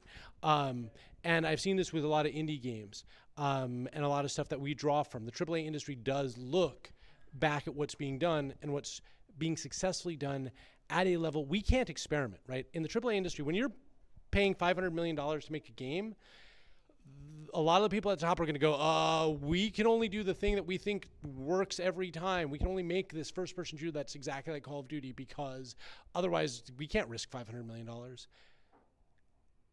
And that's the biggest risk of all, right? That's just a recipe for failure, but we do it. You guys have much more opportunity to try the wild thing, to try the new thing. And I think education faces some of the same issues, on top of the fact that because of how my generation of game developers developed games, they were often seen as a pastime, as brain rot, as a way to, as a distraction from work. But you want to know something? Like, I hear teachers all the time today tell me, TikTok, YouTube, Instagram, my students are watching these things all the time, spending so much time on them. But we should learn from those things, because if your classroom is less interesting than doom scrolling Instagram, like, we have done it wrong. And so I think we have to get over the mindset in some place in education, although it seems like people here are very open, that games are a distraction from learning rather than a way to empower learning. Thank you. Anytime you have a question, just raise your hand, and I will eventually come to you with a mic, because I feel really bad every time you have to hobble up here. Okay. Yeah. So kind of mainly a couple comments, also maybe just some personal questions. But main comments, when you talked about how video games can literally affect your life, I fairly recently experienced that with Cyberpunk, and my experience there is when I posted on Reddit about that experience, it was a fairly widespread experience. The same week that I got into Cyberpunk, I got into it because I had lost a dear friend and I needed a bit of an escape. And apparently not just for me, but for tons of Cyberpunk players, just the way Night City works, the people that you interact with, it's cathartic. It makes you feel seen and heard. And this is something that you don't see very often in games, is these dark sides being acknowledged. Another game I did want to talk about that I definitely think still has that magic, Warframe. It's a little older. It's been going on for 12 years. Wow. So I played Warframe while I was in my master's program. I put a lot of hours into that game. But so yeah, it's been around for a while. Yeah, I've put just a couple hundred hours into it. But like even today, it still holds up. They're near AAA level, and they're still taking risks like they're the indie game that they used to be. And I feel that is the way that games should be. You should be willing to take this risk because your players might like it. You should be willing to incorporate this unintended bug just because your player base generally really likes it. Like, I remember most recently with the Lavos Prime access, they brought back the helicoptering from... yeah, they did bring back helicoptering with Dual Zoran Prime. But I mainly also wanted to ask your opinion on the magic of Cyberpunk there, too. So, Cyberpunk is something I very specifically actually can't talk about a lot for reasons that I also can't talk about. But I will talk about it in the loosest of senses. I think that there is... Okay, CD Projekt has always had a dedication to making sure their games are excellent. And to be honest, I generally agree with the statement that when it came out, Cyberpunk was not where it needed to be. And they had the wherewithal and the will to make it great, right? And if you look at The Witcher, you get a lot of those moments. Because rather than thinking of it as this big top-down thing, I think their power is in thinking of their games in vignettes, right? Thinking of their games in individual encapsulated stories and then really thinking about, okay, what does this story mean? Because it's hard to have a singular meaning for, or a singular emotion or whatever for Cyberpunk. You can play for 100 hours easy. But in each of these areas, there's something that you go in and you feel like, I understand that experience, right? I've been there. And when you were talking about cathartic and the darkness of games, right? I think there is something to allow us to acknowledge that side of us and that side of the world that is very helpful and healing, where you go, hey, not everything's okay all the time.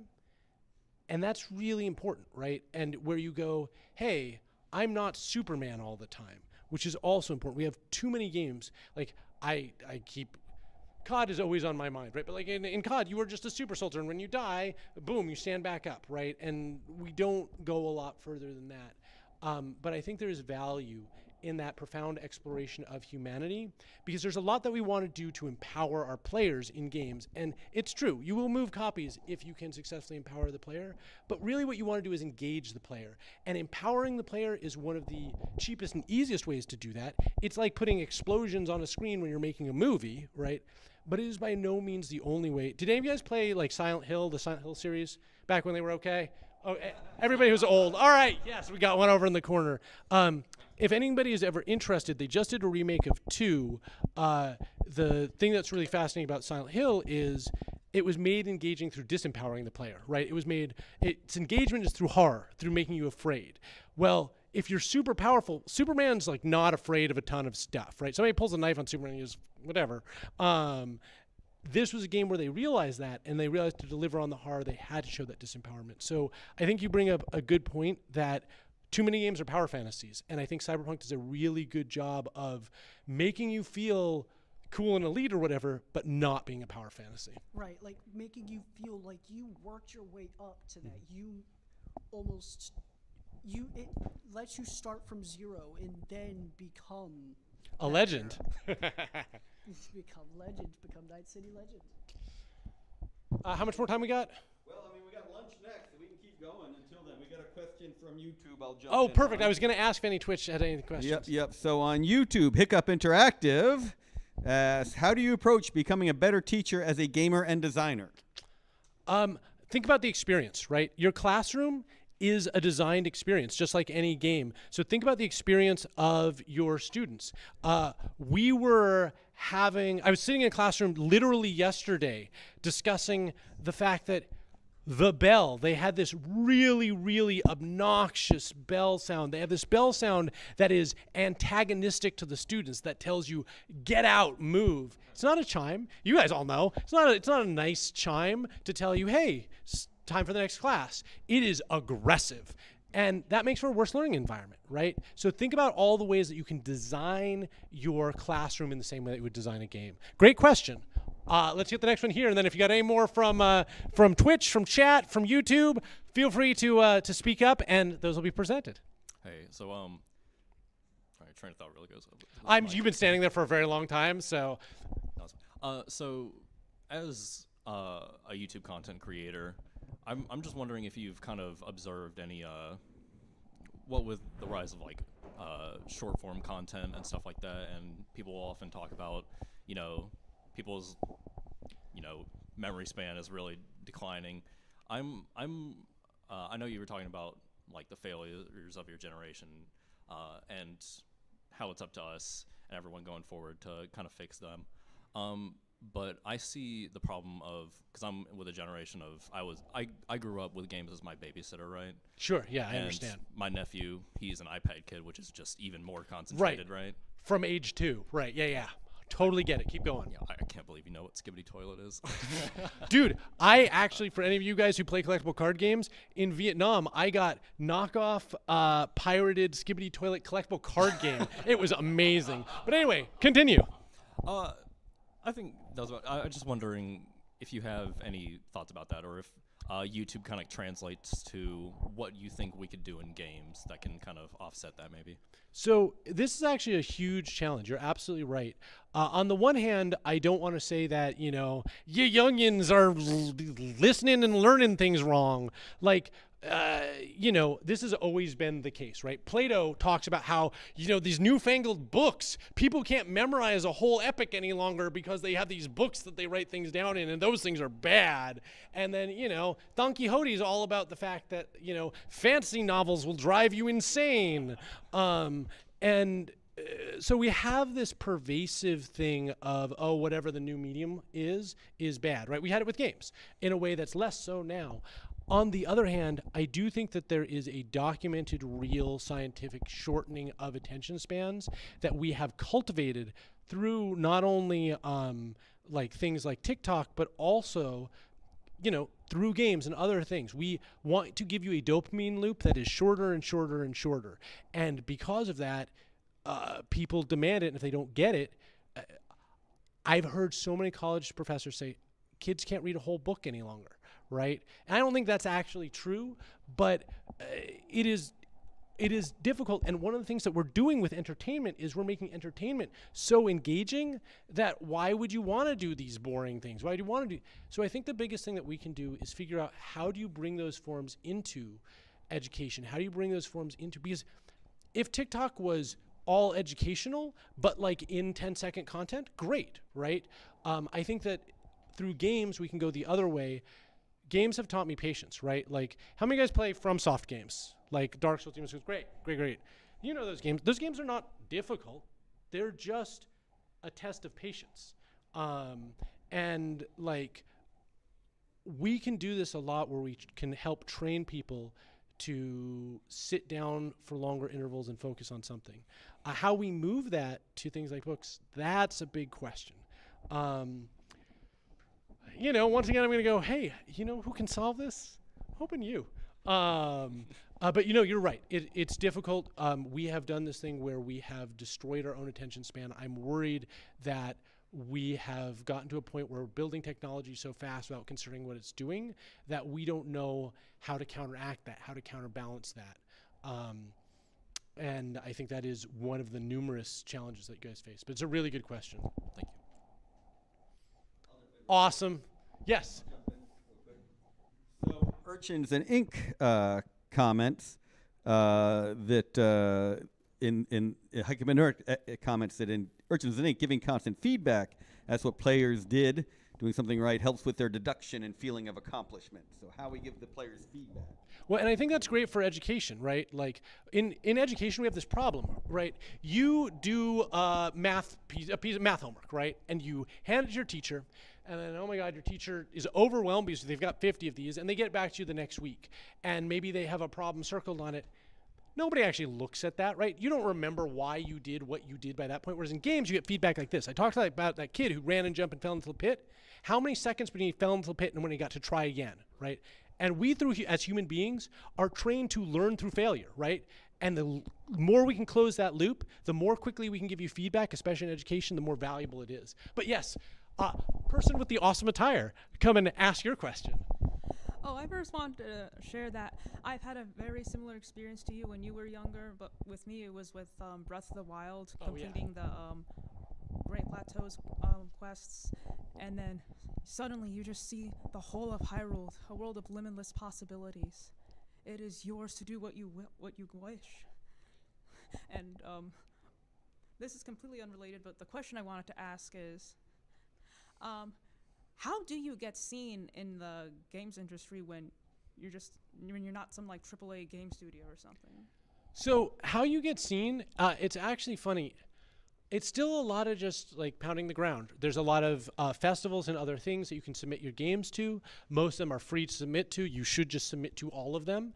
If you win or even get into the festivals, they'll usually give you a free ticket to the whole conference where you can talk to people. Media, y'all know everybody needs more content because we just talked about how quickly people consume content. On a slow news day, if you email PC Games N or whatever on a day where they have to put a new piece of content on their feed every 8 minutes, they're like, cool, somebody sent me this thing about a weird indie game, I'll put it up, right? Don't be afraid. Don't think that you don't matter. Don't be afraid to get out there and have those conversations with people. And then another route is, we talked about YouTube. If you know people who are on the YouTube circuit, find some small YouTubers because they really need content. They're going to be happy, excited to chat with you about making your game and about playing your game with the developer. And then as those start to get seen, you can go to a little bit bigger YouTubers and so on. Same with Twitch. It's a lot of your time. It's a lot of effort. It's the part of the job that I don't actually like. I just want to be making my game, but it is the other part that you have to do. But don't think for a minute. Somebody has to succeed. It might as well be you, and people will listen, right? You have an interesting enough idea. People will listen simply because it's good for them. They need to make content. I hope that was helpful in some way. It was. All right, awesome. Hello. Hello. First off, I am a huge Final Fantasy fan, so just seeing that Final Fantasy was like, that game for you is awesome. Yeah. But my question is, so gaming is a very social experience for everybody. It's a community. It brings people together, regardless of whether you play solo games or you play multiplayer. And as we're approaching this kind of digital dark age where video games are kind of falling off and people are losing confidence in AAA studios and just in video games in general, where does that connection lie in the future? So I mean, I always talk about Discord, right, and the communities that we can form amongst ourselves, because I do think it is a very profoundly social thing, but there's also a pervasive underlayer of toxicity within the video game community, which we can't just deny, right? For too long, we pretended, I mean, that's part of the problem for AAA. We pretend it doesn't exist, and it does. And so creating healthy, positive communities is a big part of it, because the video game is also not done when you shut off the machine, right? Like, I used to play a lot of EverQuest back in the day. Dude, I actually have a like 1999 server in my closet, so if you ever want to go, really? Yeah. The like researching these things, but talking about them with my friends and that sort of thing was a big part of the experience. And I think that's even true for single player games. We've heard from a lot of you guys stories about games that have mattered to you. I think we just continue that conversation, but I think we also have to now be aware, as awkward and as difficult as it is, to try and excise some of the toxicity from our communities. I am very worried because like the AAA industry, we talk all the time about, oh, you can't do this because you're gonna get review bombed. We have to make doing the positive things positive again. Yeah, but that was a great question. Thank you. Thank you very much. Okay, last question. Excellent, make it good. Big pressure. So I'm actually very jealous of everyone else who was able to formulate something. Like the whole talk was just great. Thank you. As a whole. So I just wanted to say thank you for coming all the way down to Georgia for this, because I'm very new to the development space. Thank you for being here, and hopefully, like, you know, if you're down at GDC or if you've got an indie game in a couple of years, like, reach out, right? Yeah. I would love to see your games. I want to retire and play your games and have them be better than the games I made, so it's awesome. Well, I hope I get there. Thank you so much. You will, I believe. All right, thank you, everybody.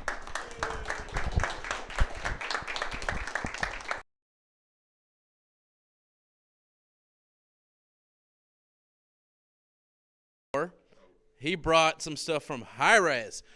It is first come, first serve at the registration table. All right. So we're halfway through the event. Lunch is being prepped in the adjacent room. There will be people. We have a few people in there. Happy to announce that some of them are Turner College alumni. And we actually have more alumni with us, a total of 4 alums volunteering and 1 that's attending. So 5 total, which is awesome. And we have some alums watching. So please don't mind the sirens going off, because it is noon, and that's what happens in Columbus. The test sirens go off. So every Saturday.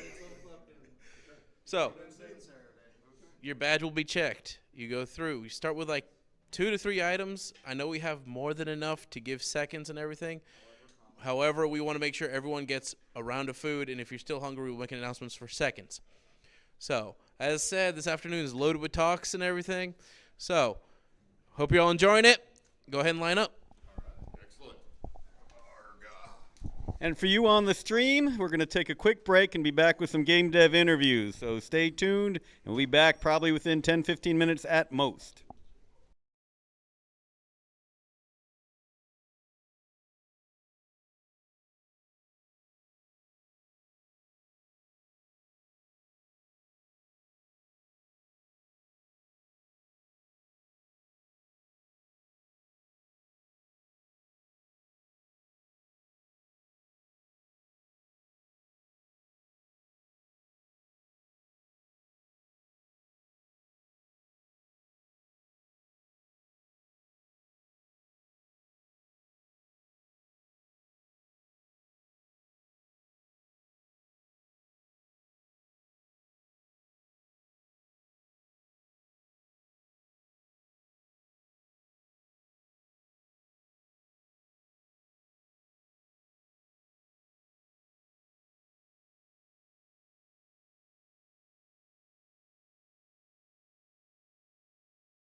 And to answer my questions, yeah, there was a person, just to let you know, there was a person that actually said it was the worst game she ever played, even though she played it for an hour before deciding that. So I thought that was interesting. Okay, anyways, these are 3 of my worst reviews for the very first game. 2 of those, in fact, were the only part of the review. You can write a title, and then you can write a review. But 2 people, the one that said just awful and worst game ever played, didn't expound upon that fact. And I apologize to anybody here. It looks like a student project. My guess is yours guys look better. So why am I here if this is true? Well, this is my first game from 2011. That's the one with these reviews. And this is what my game looks like now. And you can argue, you can definitely make the case that this looks a little better than that. Okay, on some level. A little better, at least a little better. But more importantly, I've just released my 19th game. And most importantly, this is what I've accomplished. In my first 10 years of doing clutter, that includes the year working on it, the game brought in 1 million. And all these numbers are net to me. So that game probably sold 3 million or so, and I get to keep about 1/3 of it. But more impressively, and the reason for this talk, is in the second 5 years, I made my 2nd million. So in half the time, I made my 2nd million. And I'm going to share this great secret with you guys of how you guys can do this. So this thing, I started thinking of this as the franchise effect. And basically, any game I put out bumps sales to the prior games, and that keeps me ahead of the shrinking market curve. Because the market curve just goes in the other direction. And that bonsai's there just to, it'll come up in a moment. So, even though what I've done, I own it now. Yes, I made $1 million over 5 years, my game. And if I didn't make another game, I got another 300,000 sitting out there that would come in. But it's like a magic trick. You see a magic trick, you go, ooh, that's really cool, awesome. And then you see how it's done, and you go, okay. And that's what I feel this is. But I have learned something over these many, many years. And here's a quote I'm going to share with you. The best time to plant a tree was 20 years ago. The second best time is now. And I came across this quote right before I put this talk together, which is why it's there. And this talk is a merger of prior talks. And it's called Clutter Dreams, Birthing a Genre the Bonsai Way. And I've done a version of this talk before where I didn't really, the bonsai tree was more subtext. Here I want to bring it out, and I want to own what I've accomplished. I want to explain about the bonsai tree a little bit more. And I am Joe Cassavaugh. I am the only Joe of Puzzles by Joe. I am a solopreneur, and that's my website. This talk, and all my talks, it's all hindsight. Unless you're 7 years old saying, I want to be a doctor someday and really working at it, and you become that doctor someday, most people's lives don't go in the direction they think. Constantly surprised. And when I talk about my story, there's a lot of hindsight. I will try to explain I didn't have this in my mind setting out, but you'll have to, figure that out along. But I just want you to know that even though, again, my path has been very interesting, it's only kind of interesting in hindsight. Along the path, I was just making one choice at a time. So this is my game. This is called Clutter. And you just take 2 of any object that are exactly the same, and you click on them and they pop off. Like in this case, I can see the 2 sunglasses, I can see the 2 coffee cups, and I can even see the Happy New Year with the green in the upper right and the lower. And even though the lower left has just a little bit showing, you can click on them and pop it off. When they play my game, because the game was written originally in 2011, it was a casual PC game. It had to meet certain criteria. And one of the things I wanted it to have, I chose to have it have a story, even though a puzzle game shouldn't have a story. And I rewarded the player with a new picture and a quote, and then me chit-chatting with them. And that has changed how I've chit-chatted with them over the years. But basically, they get a reward picture and a quote, and then they get me either talking more about the quote or the story or the whatever. It changes over the years. But I do my talks the same way. Now, this is a very famous quote by Robert Frost, and most people misinterpret this quote. So look it up online. This has the whole world misunderstood this quote when it was first launched, and he tried to correct them several times, and it's still, people get the wrong thing out of it. But the reason it's here is I want you to spend the entire talk with this question on your mind, which is creating original digital IP the right path for me?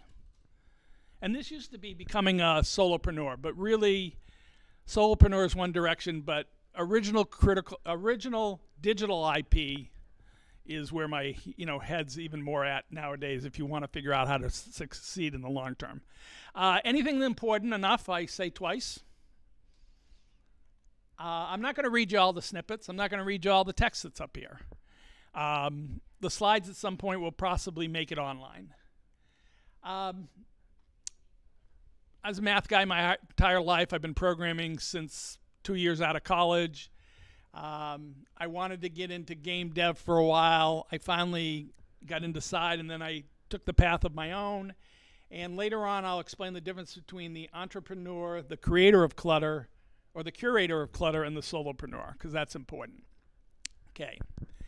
But I am, and so are you, and always have been, more than just the sum of my prior failures. So, before we get onto the humble brag portion of this, even more, I want to share 4 failures that I had. 3 failures. End of sophomore year, I lost my scholarship in college. And they told me it'd take a whole year to get it back, but I said, hey, that's not good enough. I need it sooner. So I ended up taking a 20-hour a week job at UPS. I took an extra class, had my first longtime girlfriend, and I learned how to play ping pong, believe it or not. And I got my my grade point average went up a point, and I got my scholarship back. They gave me some money for the spring semester or whatever. And that taught me something, but we'll get back to that in a second. From 88 to maybe 91, I worked 40 hours a week, with an hour commute each way, but I managed to spend 20 hours a week for 2.5 years doing that game called Modern Problems. And that game made zero money. Zero. I worked for a company later on, and in 1999, 2000, I decided to, my company got bought out by AOL, and it was during the boom, and I got a lot of funny money. I got enough funny money that I didn't have to consider a real job for about 3.5 years. And for 3.5 years, I made all those little Windows games in that lower left. But I couldn't figure out how to get somebody to my website. I finally had an epiphany after making 9 games. I said, if you make 9 games and you can get somebody to your website to buy your games, maybe making the 10th game isn't the smart move. But the ping pong exercise. I got really good at ping pong, and I found out a valuable lesson in my life. If I have a little time to screw around, that's going to expand. And I'm going to screw around and screw around and screw around, and today that might mean binging a Netflix series or whatever. But if I have zero time to screw around, I don't screw around. I'm very efficient. And way back then is when I started thinking as my superpower was getting shit done. So I learned a valuable lesson. In the upper right, that game that made no money, I was able to show it to people, and it got me 3 job offers. I showed it something big. It was a really big game. It was stupid. It had so much in it. It didn't crash. I could show it on them. They showed it. I was excited for it, and it got me my very first game adjacent job in the business. Very close enough to being a game company, just on a little handheld thing instead of a PC or something. And in the lower right, if I hadn't have done that, I don't think Iwin would have hired me to do their Mahjong games, which directly led me into quitting and becoming a solopreneur and doing my clutter games. On the lower right is a mantra that'll come up several times, but everything you do is in preparation for a future path that you can't predict. And yeah, I was bummed out at each of those failures at the time. I wasn't happy with it, but they all led to me being able to pull off the magic trick that is clutter. There it is again. This is a real snippet from one of my games. And this is about the death of the author. The less you say, the more people will read into it what they want to read into it. And that's what I want you to do here. I want you to think, is this something you could do somehow, some way? Not exactly what I've done, but something similar. And there's a couple places in here I'm going to point out that I think that's, it's true. You can do this, and that's why I'm giving it. Okay, another one of my mantras. Perfect is the enemy of good enough. When I went looking for this, I settled on this because of the two thes. See the two thes there? I can't not see those. So, but this was exactly what I wanted it for anyway. So, perfect is the enemy of good enough. Hey, it's good enough. Worked. And really, this is my motto at the core of me. Good enough is good enough. You have to learn when enough is enough. Whether you're fighting with somebody, whether you got enough money, or you're Michelle had the pyramid. And you can't screw with the pyramid. You have to take care of the lower levels before you can, spend time at the higher levels. But again, knowing when enough is enough. One of the problems in the world today, I think, I'm going to say it, people have too much money. What are they doing? They keeping score or something? Stop. You got $1 billion. Stop. You don't need. What's enough? Maximize your happiness instead of your dollars. Okay, this is actually from one of the games. This is a quote from a Billy Joel song called Angry Young Men. And this was my mindset starting out, was just surviving is a noble fight. And that's one by Giuseppe Kaczynski from Last Man Standing. You have to survive before you can thrive. We're going to tell the story of how I left and decided to become a solopreneur. These 6 words changed my life. I had worked for Iwin. It was at the boom of the casual market where games were making millions. I estimate that the 3 Mahjong Quest games I did for them made them about 15 million in the 5 years I was there. The Jewel Quest games made them closer to 25 million, so I was somebody used it earlier today, redheaded stepchild. I was not considered, I was the second. I pitched and pitched and pitched so many ideas, and I got sick of them, saying, and I kept saying, pick a genre. I don't care. I'll pick a genre and I'll make a game that'll do okay.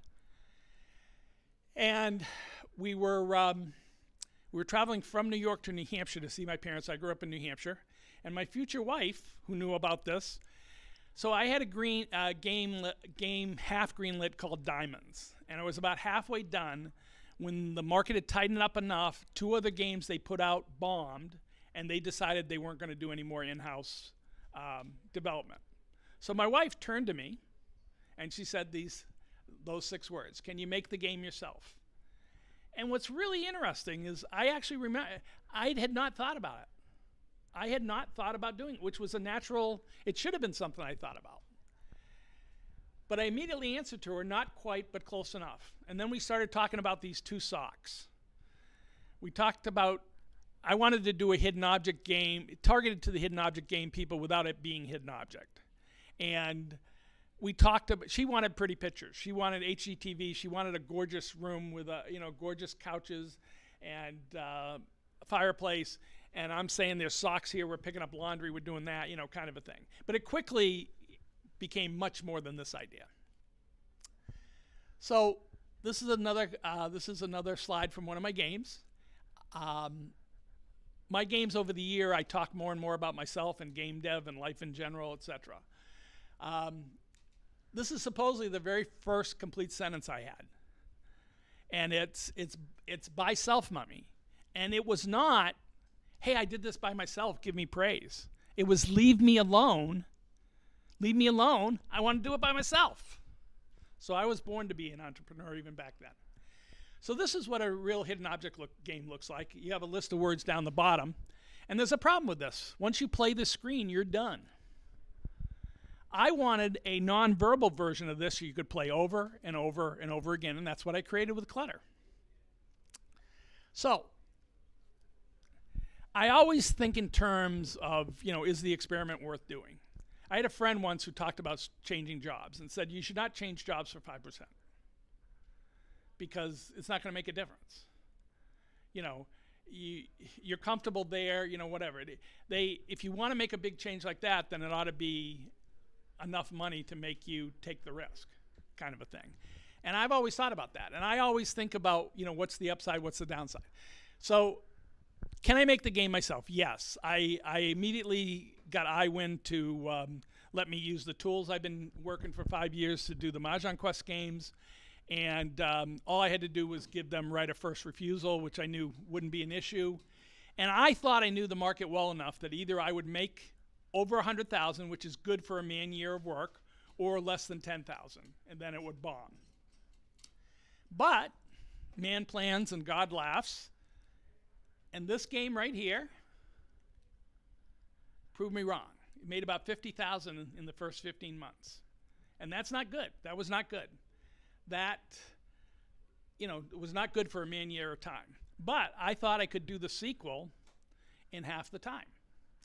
And I did the sequel in half the time I didn't change hardly anything. I mean, the clutter changes, but that background changes. It's still clutter. It has mini games. Those are unique. But if it was something I didn't need to change, I didn't change it. So that whole block arcade, arch interface stayed. And I added a trunk to it, and I added two. It's called He Said, She Said, number 2.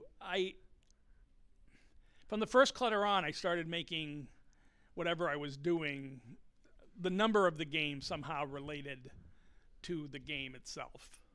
So 2 was called He Said, She Said because of that. Okay. And since it was just a medium hit, I was pretty sure I could do as well as the first game. And I was right there. It made 50,000 for the first 6 months, that second game. But then something really amazing happened, and it made 20,000 extra for that first game. That first game got resurrected from the dead. And now I'm making 70,000 for what really was 6 months or 140K for a dev year. So now I'm off to the races. This is only the beginning. Okay, but if I'm going to do this over and over again, I got to start doing experiments I want to do. The first 2 games I did too much. I had these chattering teeth from like a dentist. My future wife said, no, nobody wants to see ugly things. And I did. I removed half-eaten hamburgers. I removed stuff. I did make a conscious effort to make it family-friendly, like no guns, no knives, stuff like that. But she wanted just beautiful pictures as a reward. That was it. So I wanted to make a game. I wanted to make a game that was very different, that might even bomb, that would force my players to make the very biased choice. Would you rather play an ugly addicting game or a beautiful boring one? And obviously, I'm going to skew them. And this game, throughout the game, talked about game dev. Anyways, that up in the upper left is when I realized the game's a commodity, that all that matters is get that next game out. In the upper right is I want to do an interesting experiment in each game. In the lower left is I don't want it to be the dark and dreary stories of hidden object games. And if I get really cranking and putting stuff out here, that's the coffee beans, being ground up. I don't want it to be a grind for me. So that was important. So I got my wife out totally, and this is what the game became. First of all, it had a science fiction-y theme that it was called Who is the Void, which I was a Prisoner fan, so that's supposed to remind people of who is number 6 or whatever. And a little science fiction-y where this Void could be every man, but Void was a game designer. And I told him I'd answer the question 5 times within, and there'd be truth and false each time. And their reward screen that used to be beautiful pictures is now this collage where I talk about game dev and stuff. And the interesting thing is, two interesting things. Number one, that game did better than 1 and 2 combined, plus bumping scores to them. So I was finally gaining some momentum. And at the end of this game, the fifth answer to the void was, I won't get into it. It was one of my few genius moments, but they could change the void into voice, and they could cross the gap between me, the developer, and them, the player, and they could give me feedback so I could make them better games. And I got some nice emails from this, and people started searching me out. So that definitely nice effect.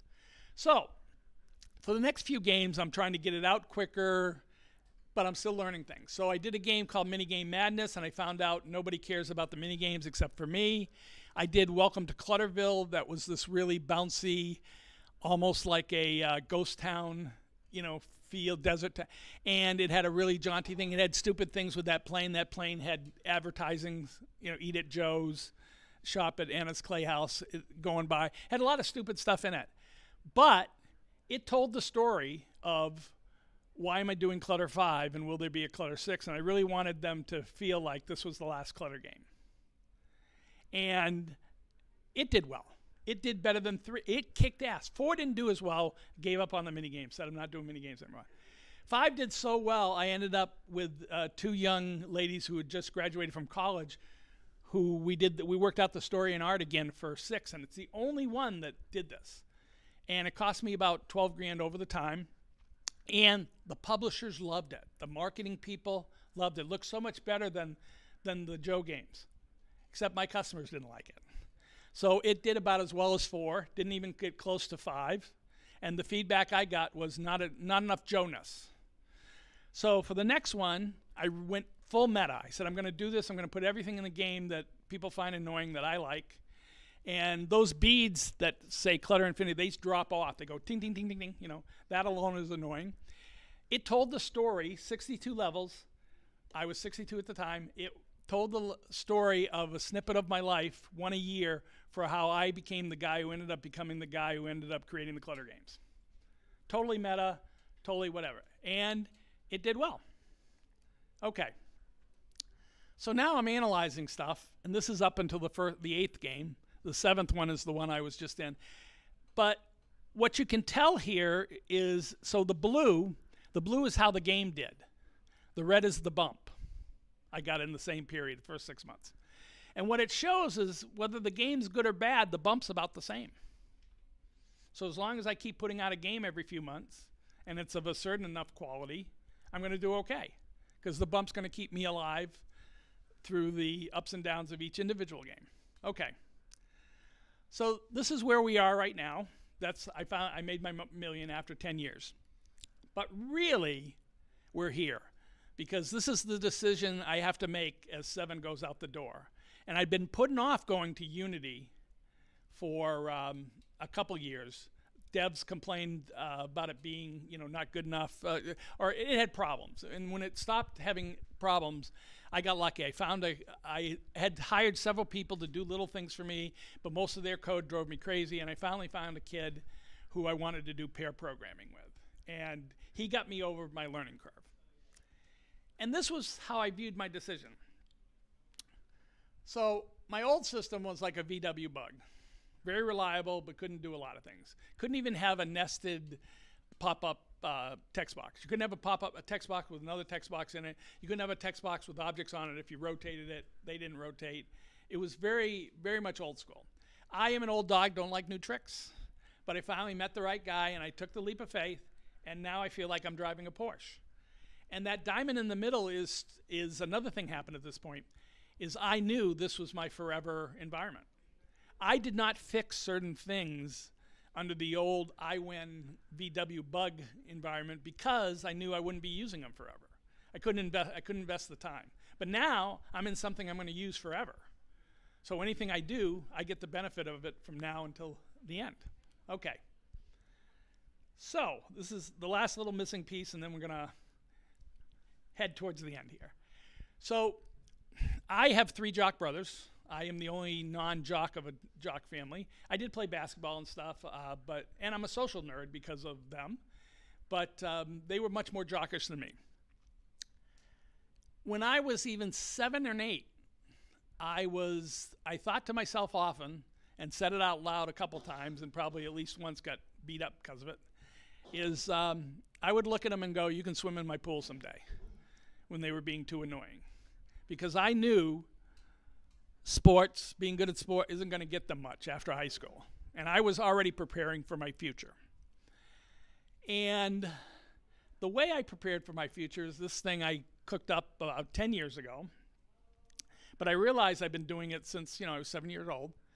But if everything you do is in preparation for a future path that you can't predict, then whenever you improve yourself, you're buying a lottery ticket of time. You don't know which one of those is going to pay off down the road, but you're upping your success in the future. And if you look at most problems of the world, even drug addiction stuff, it's people taking that short-term high for something and paying the price in the long run. This is the reverse. This is knowing you're going to get older someday, and this is knowing if you spend your time wisely, down the road, your odds are better at succeeding. And at first I did read a book, improve at something, imagine your better future, learn a new skill. Those are all good. And then I added this, network. It might sound crass material or whatever to say, your friends are lottery tickets, but they are. You're their lottery ticket and they're yours.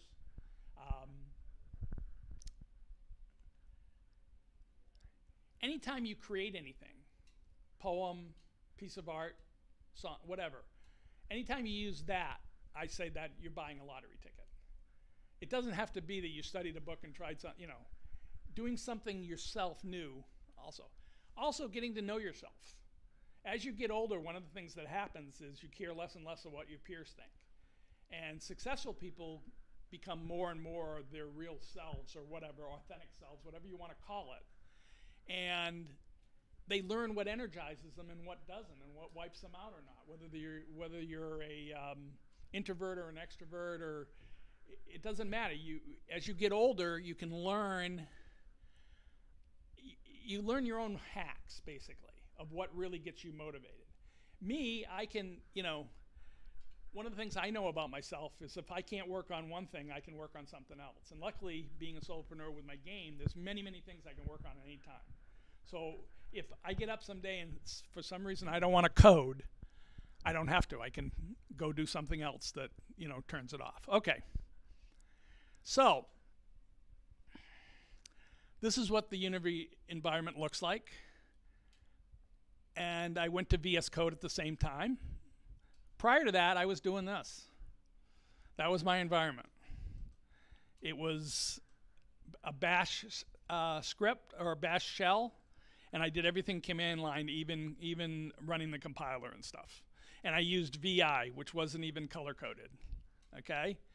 Like I said, I'm an old dog. I don't like new tricks. Okay.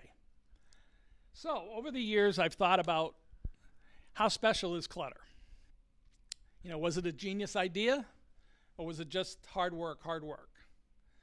And I finally came up with this. And this is where the bonsai tree is going to start showing up. I had a gem of an idea, and that idea, the specific idea for clutter was this. I took a piece of a game that already existed and said, that's worth its own game, its own full game, and I want to explore that space. And that's all I did. I got this gem of an idea and decided to nurture it. And the more I nurtured it, the more I realized I was getting into an entrepreneur mindset. I also realized I was the curator. I've created something that won't go on without me. And I have fans out there that want the next game. Within 2 months of the last game going out, I will hear, loved it, great game, when's the next one coming? Okay? And the difference between the solopreneur and the entrepreneur is really taking ownership of that little twig and turning it into something. And modifying it as it changes you and vice versa. And this is something you can do, and this is really important, okay? You watch Shark Tank. Every week you got 4 people going up with some dream. What they did was this, and this has nothing to do with clutter. They looked around in their lives. They saw something they thought they could improve that was worth their time and effort to nurture it into something bigger to have it grow. Okay? You could be a songwriter. Taylor Swift didn't start out a superstar. Stand-up comedy, wherever your passion takes you. And again, if you do enough things preparing for this, you don't know what's going to happen. You don't know what next door is going to open.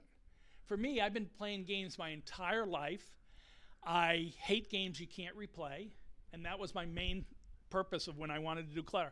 I picked hidden object games just because that was the largest demographic I could do and reach. It wasn't the game I wrote for me. Okay. And again, this is something really, you guys can do it. My wife does HGTV all the time. And by the way, she does gorgeous pottery. Honest Clay House, if you want to go find it. Gorgeous pottery. If her product was digital, we'd be multi-millionaires. People do it all. Again, they find something and they decide it's worth nurturing. Some stupid problem that they want to solve that somebody else isn't. And again, I used to watch Shark Tank all the time. There was the wine glass. There's so many at least interesting people doing things. Now, some of them you might go, hey, they're delusional. But a lot of people have, that's how any business starts, with somebody going, that's worth it. Okay. So one problem when I went to Unity is that it was about 6 times fast, but I wanted to do about 3 times as much with it. All of a sudden I could do motion that I couldn't do before. So I really had to figure out, how do I get my games out quicker? And I really made a goal of 2 games a year, and I hit 3 games one year. But I asked myself this question very seriously. And there's many, many tricks I use to do this, but I'm going to show you a couple.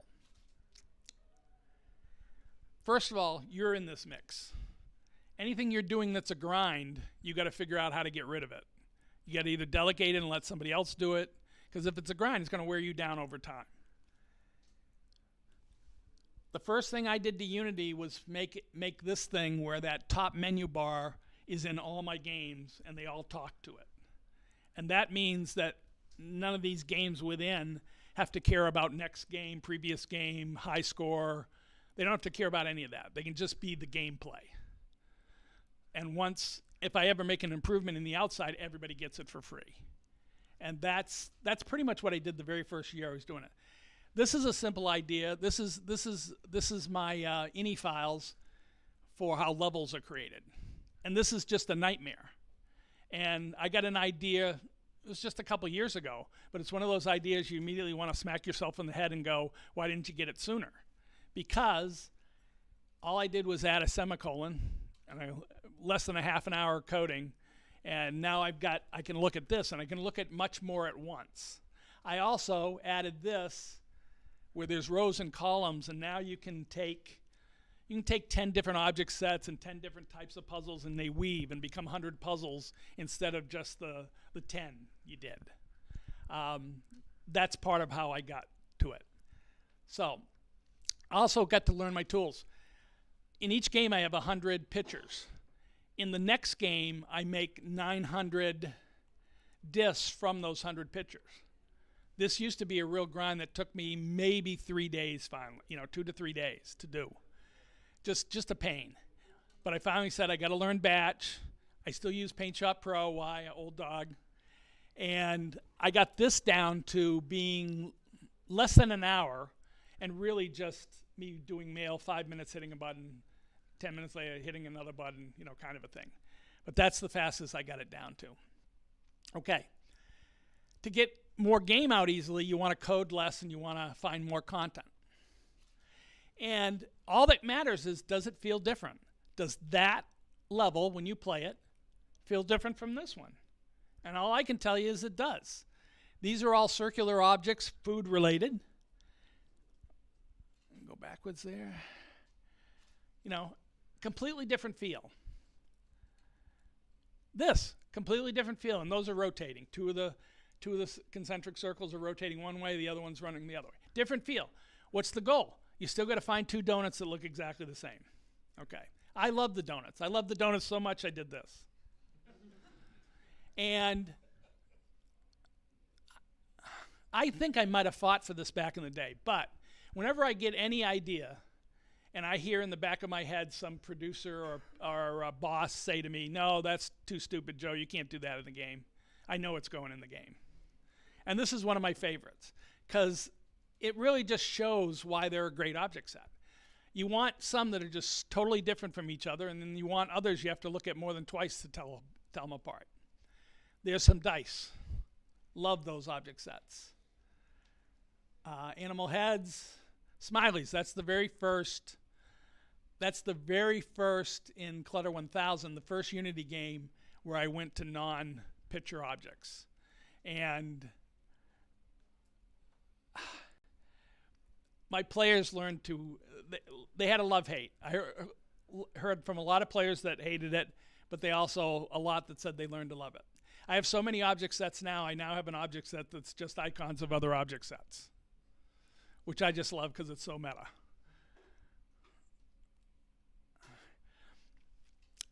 In the game, there's at least 500, I would say, picture manipulation puzzles.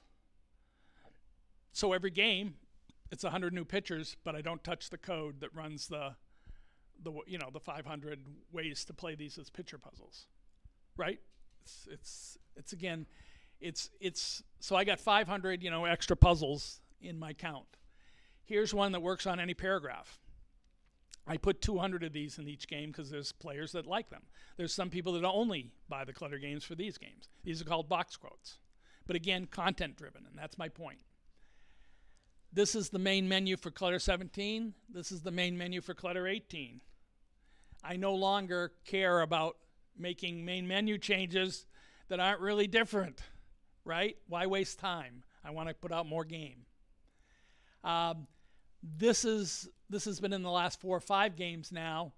I wanted something, you still want something so that when they go in the game, they see how overwhelmingly big it is. So that some distributors let them play for a half an hour before they make a decision. So if they do, anybody who's seen, they know they're on they know they haven't seen even 5% even 2% of the game. And I want that. Okay. So be good enough that they can't ignore you. Steve Martin said that. I like this version. Be good enough and stick around long enough so they can't ignore you. And the corollary is stick around long enough and good things happen.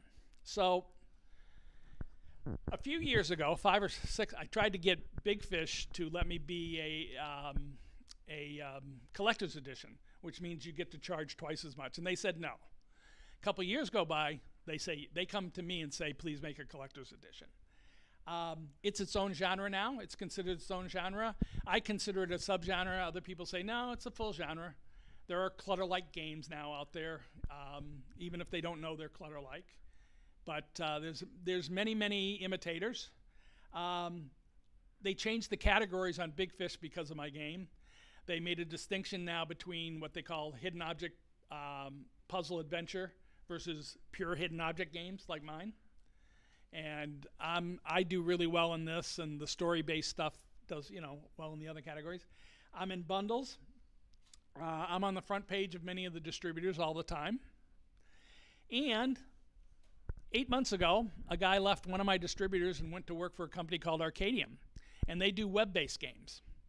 And they, similar to like Wordle, they farm out their games to like USA Today, the Boston Globe, Alzheimer's, that type of stuff.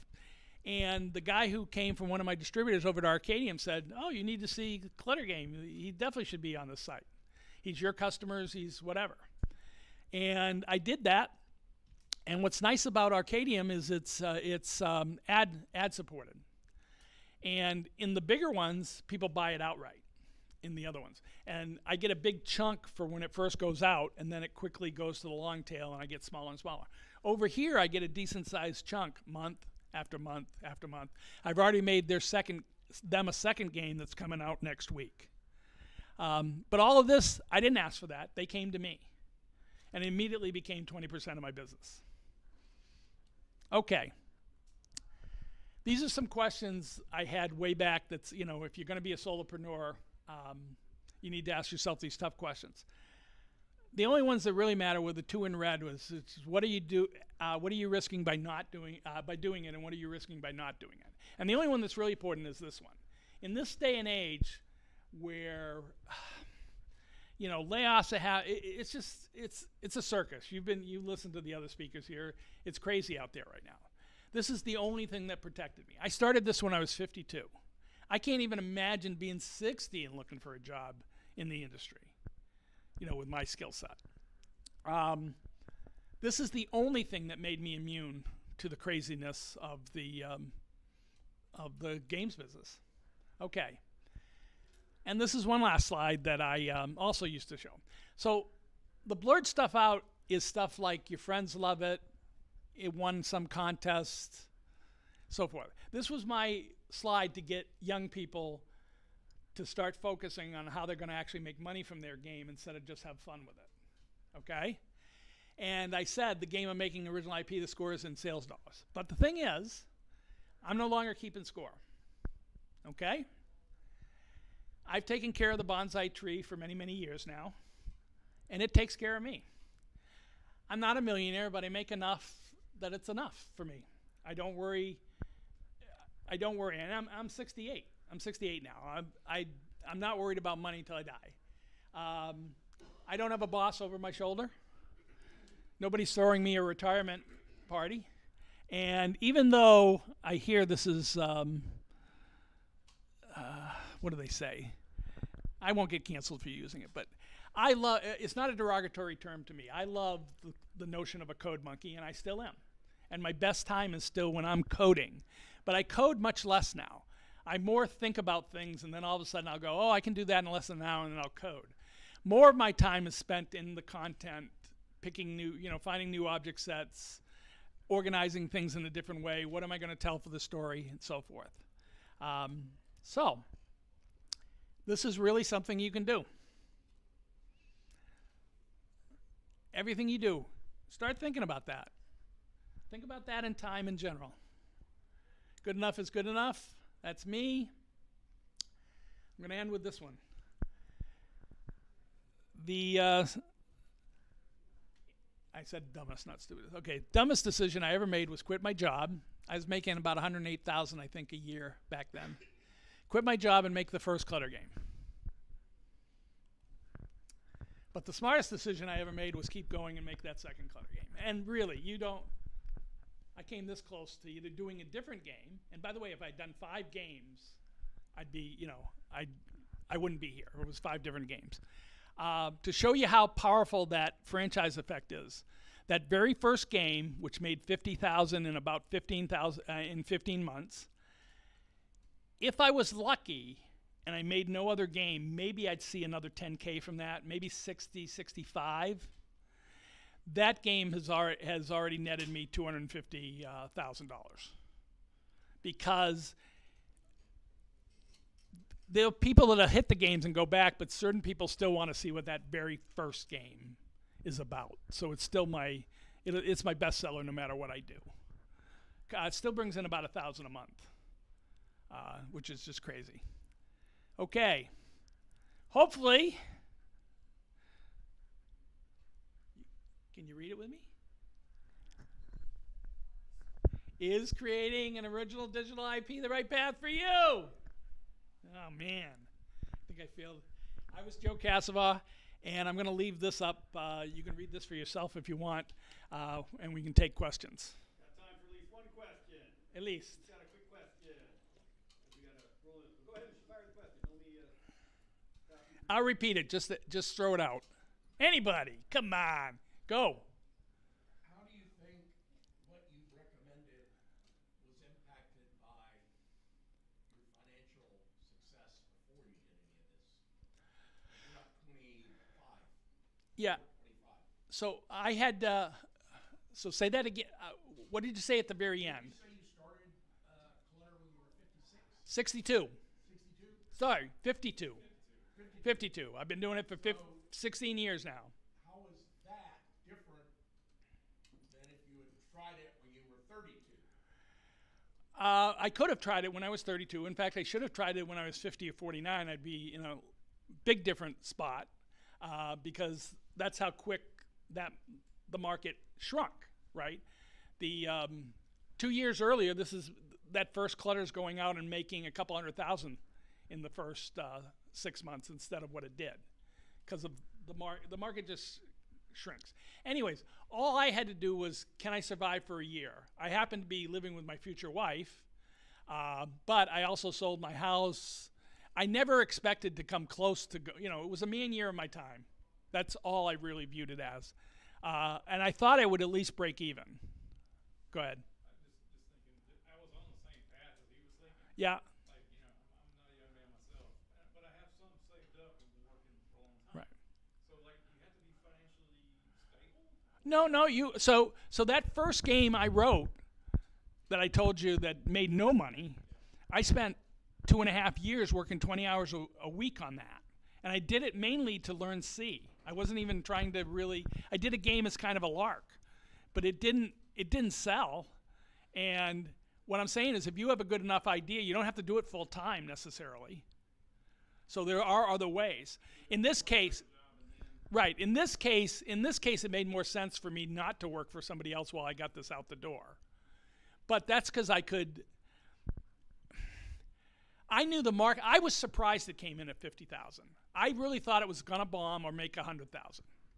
So I was really kind of shocked at right in the middle, proving me wrong. But that's how much the market had shrunk. In that market, I knew I would get at least 100,000 eyeballs, and because of that, I felt if I could get a decent enough conversion rate, I would survive, and I did. But nowadays, I couldn't do that again in the current market. It's too small. I worked in it for 5 years, so it wasn't so much research, it's just I knew. I knew, for instance, my Mahjong game was still bringing in 80,000 a year the very first Mahjong game was still bringing in 80,000 a year 5 years later. So I knew there was money out to get. I just didn't realize, there's so many things. You really don't know about doing it yourself till you try it, right? So there's nothing of this I could have predicted. It was just make that first game, make the second game, now try to be smart about it. Finally went to Unity. But I tell you, the market throws your curves all over the place. Arcadium was the good thing, but I pulled all my games off of Big Fish 2 weeks ago because of their bad behavior. So, one of the biggest distributor. Yep. And so anybody who wants this, and we'll get it signed for you, come on down real quick. Come on down. If there's more than one, I'll decide. The next session's on game.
Hello, everyone. How you doing?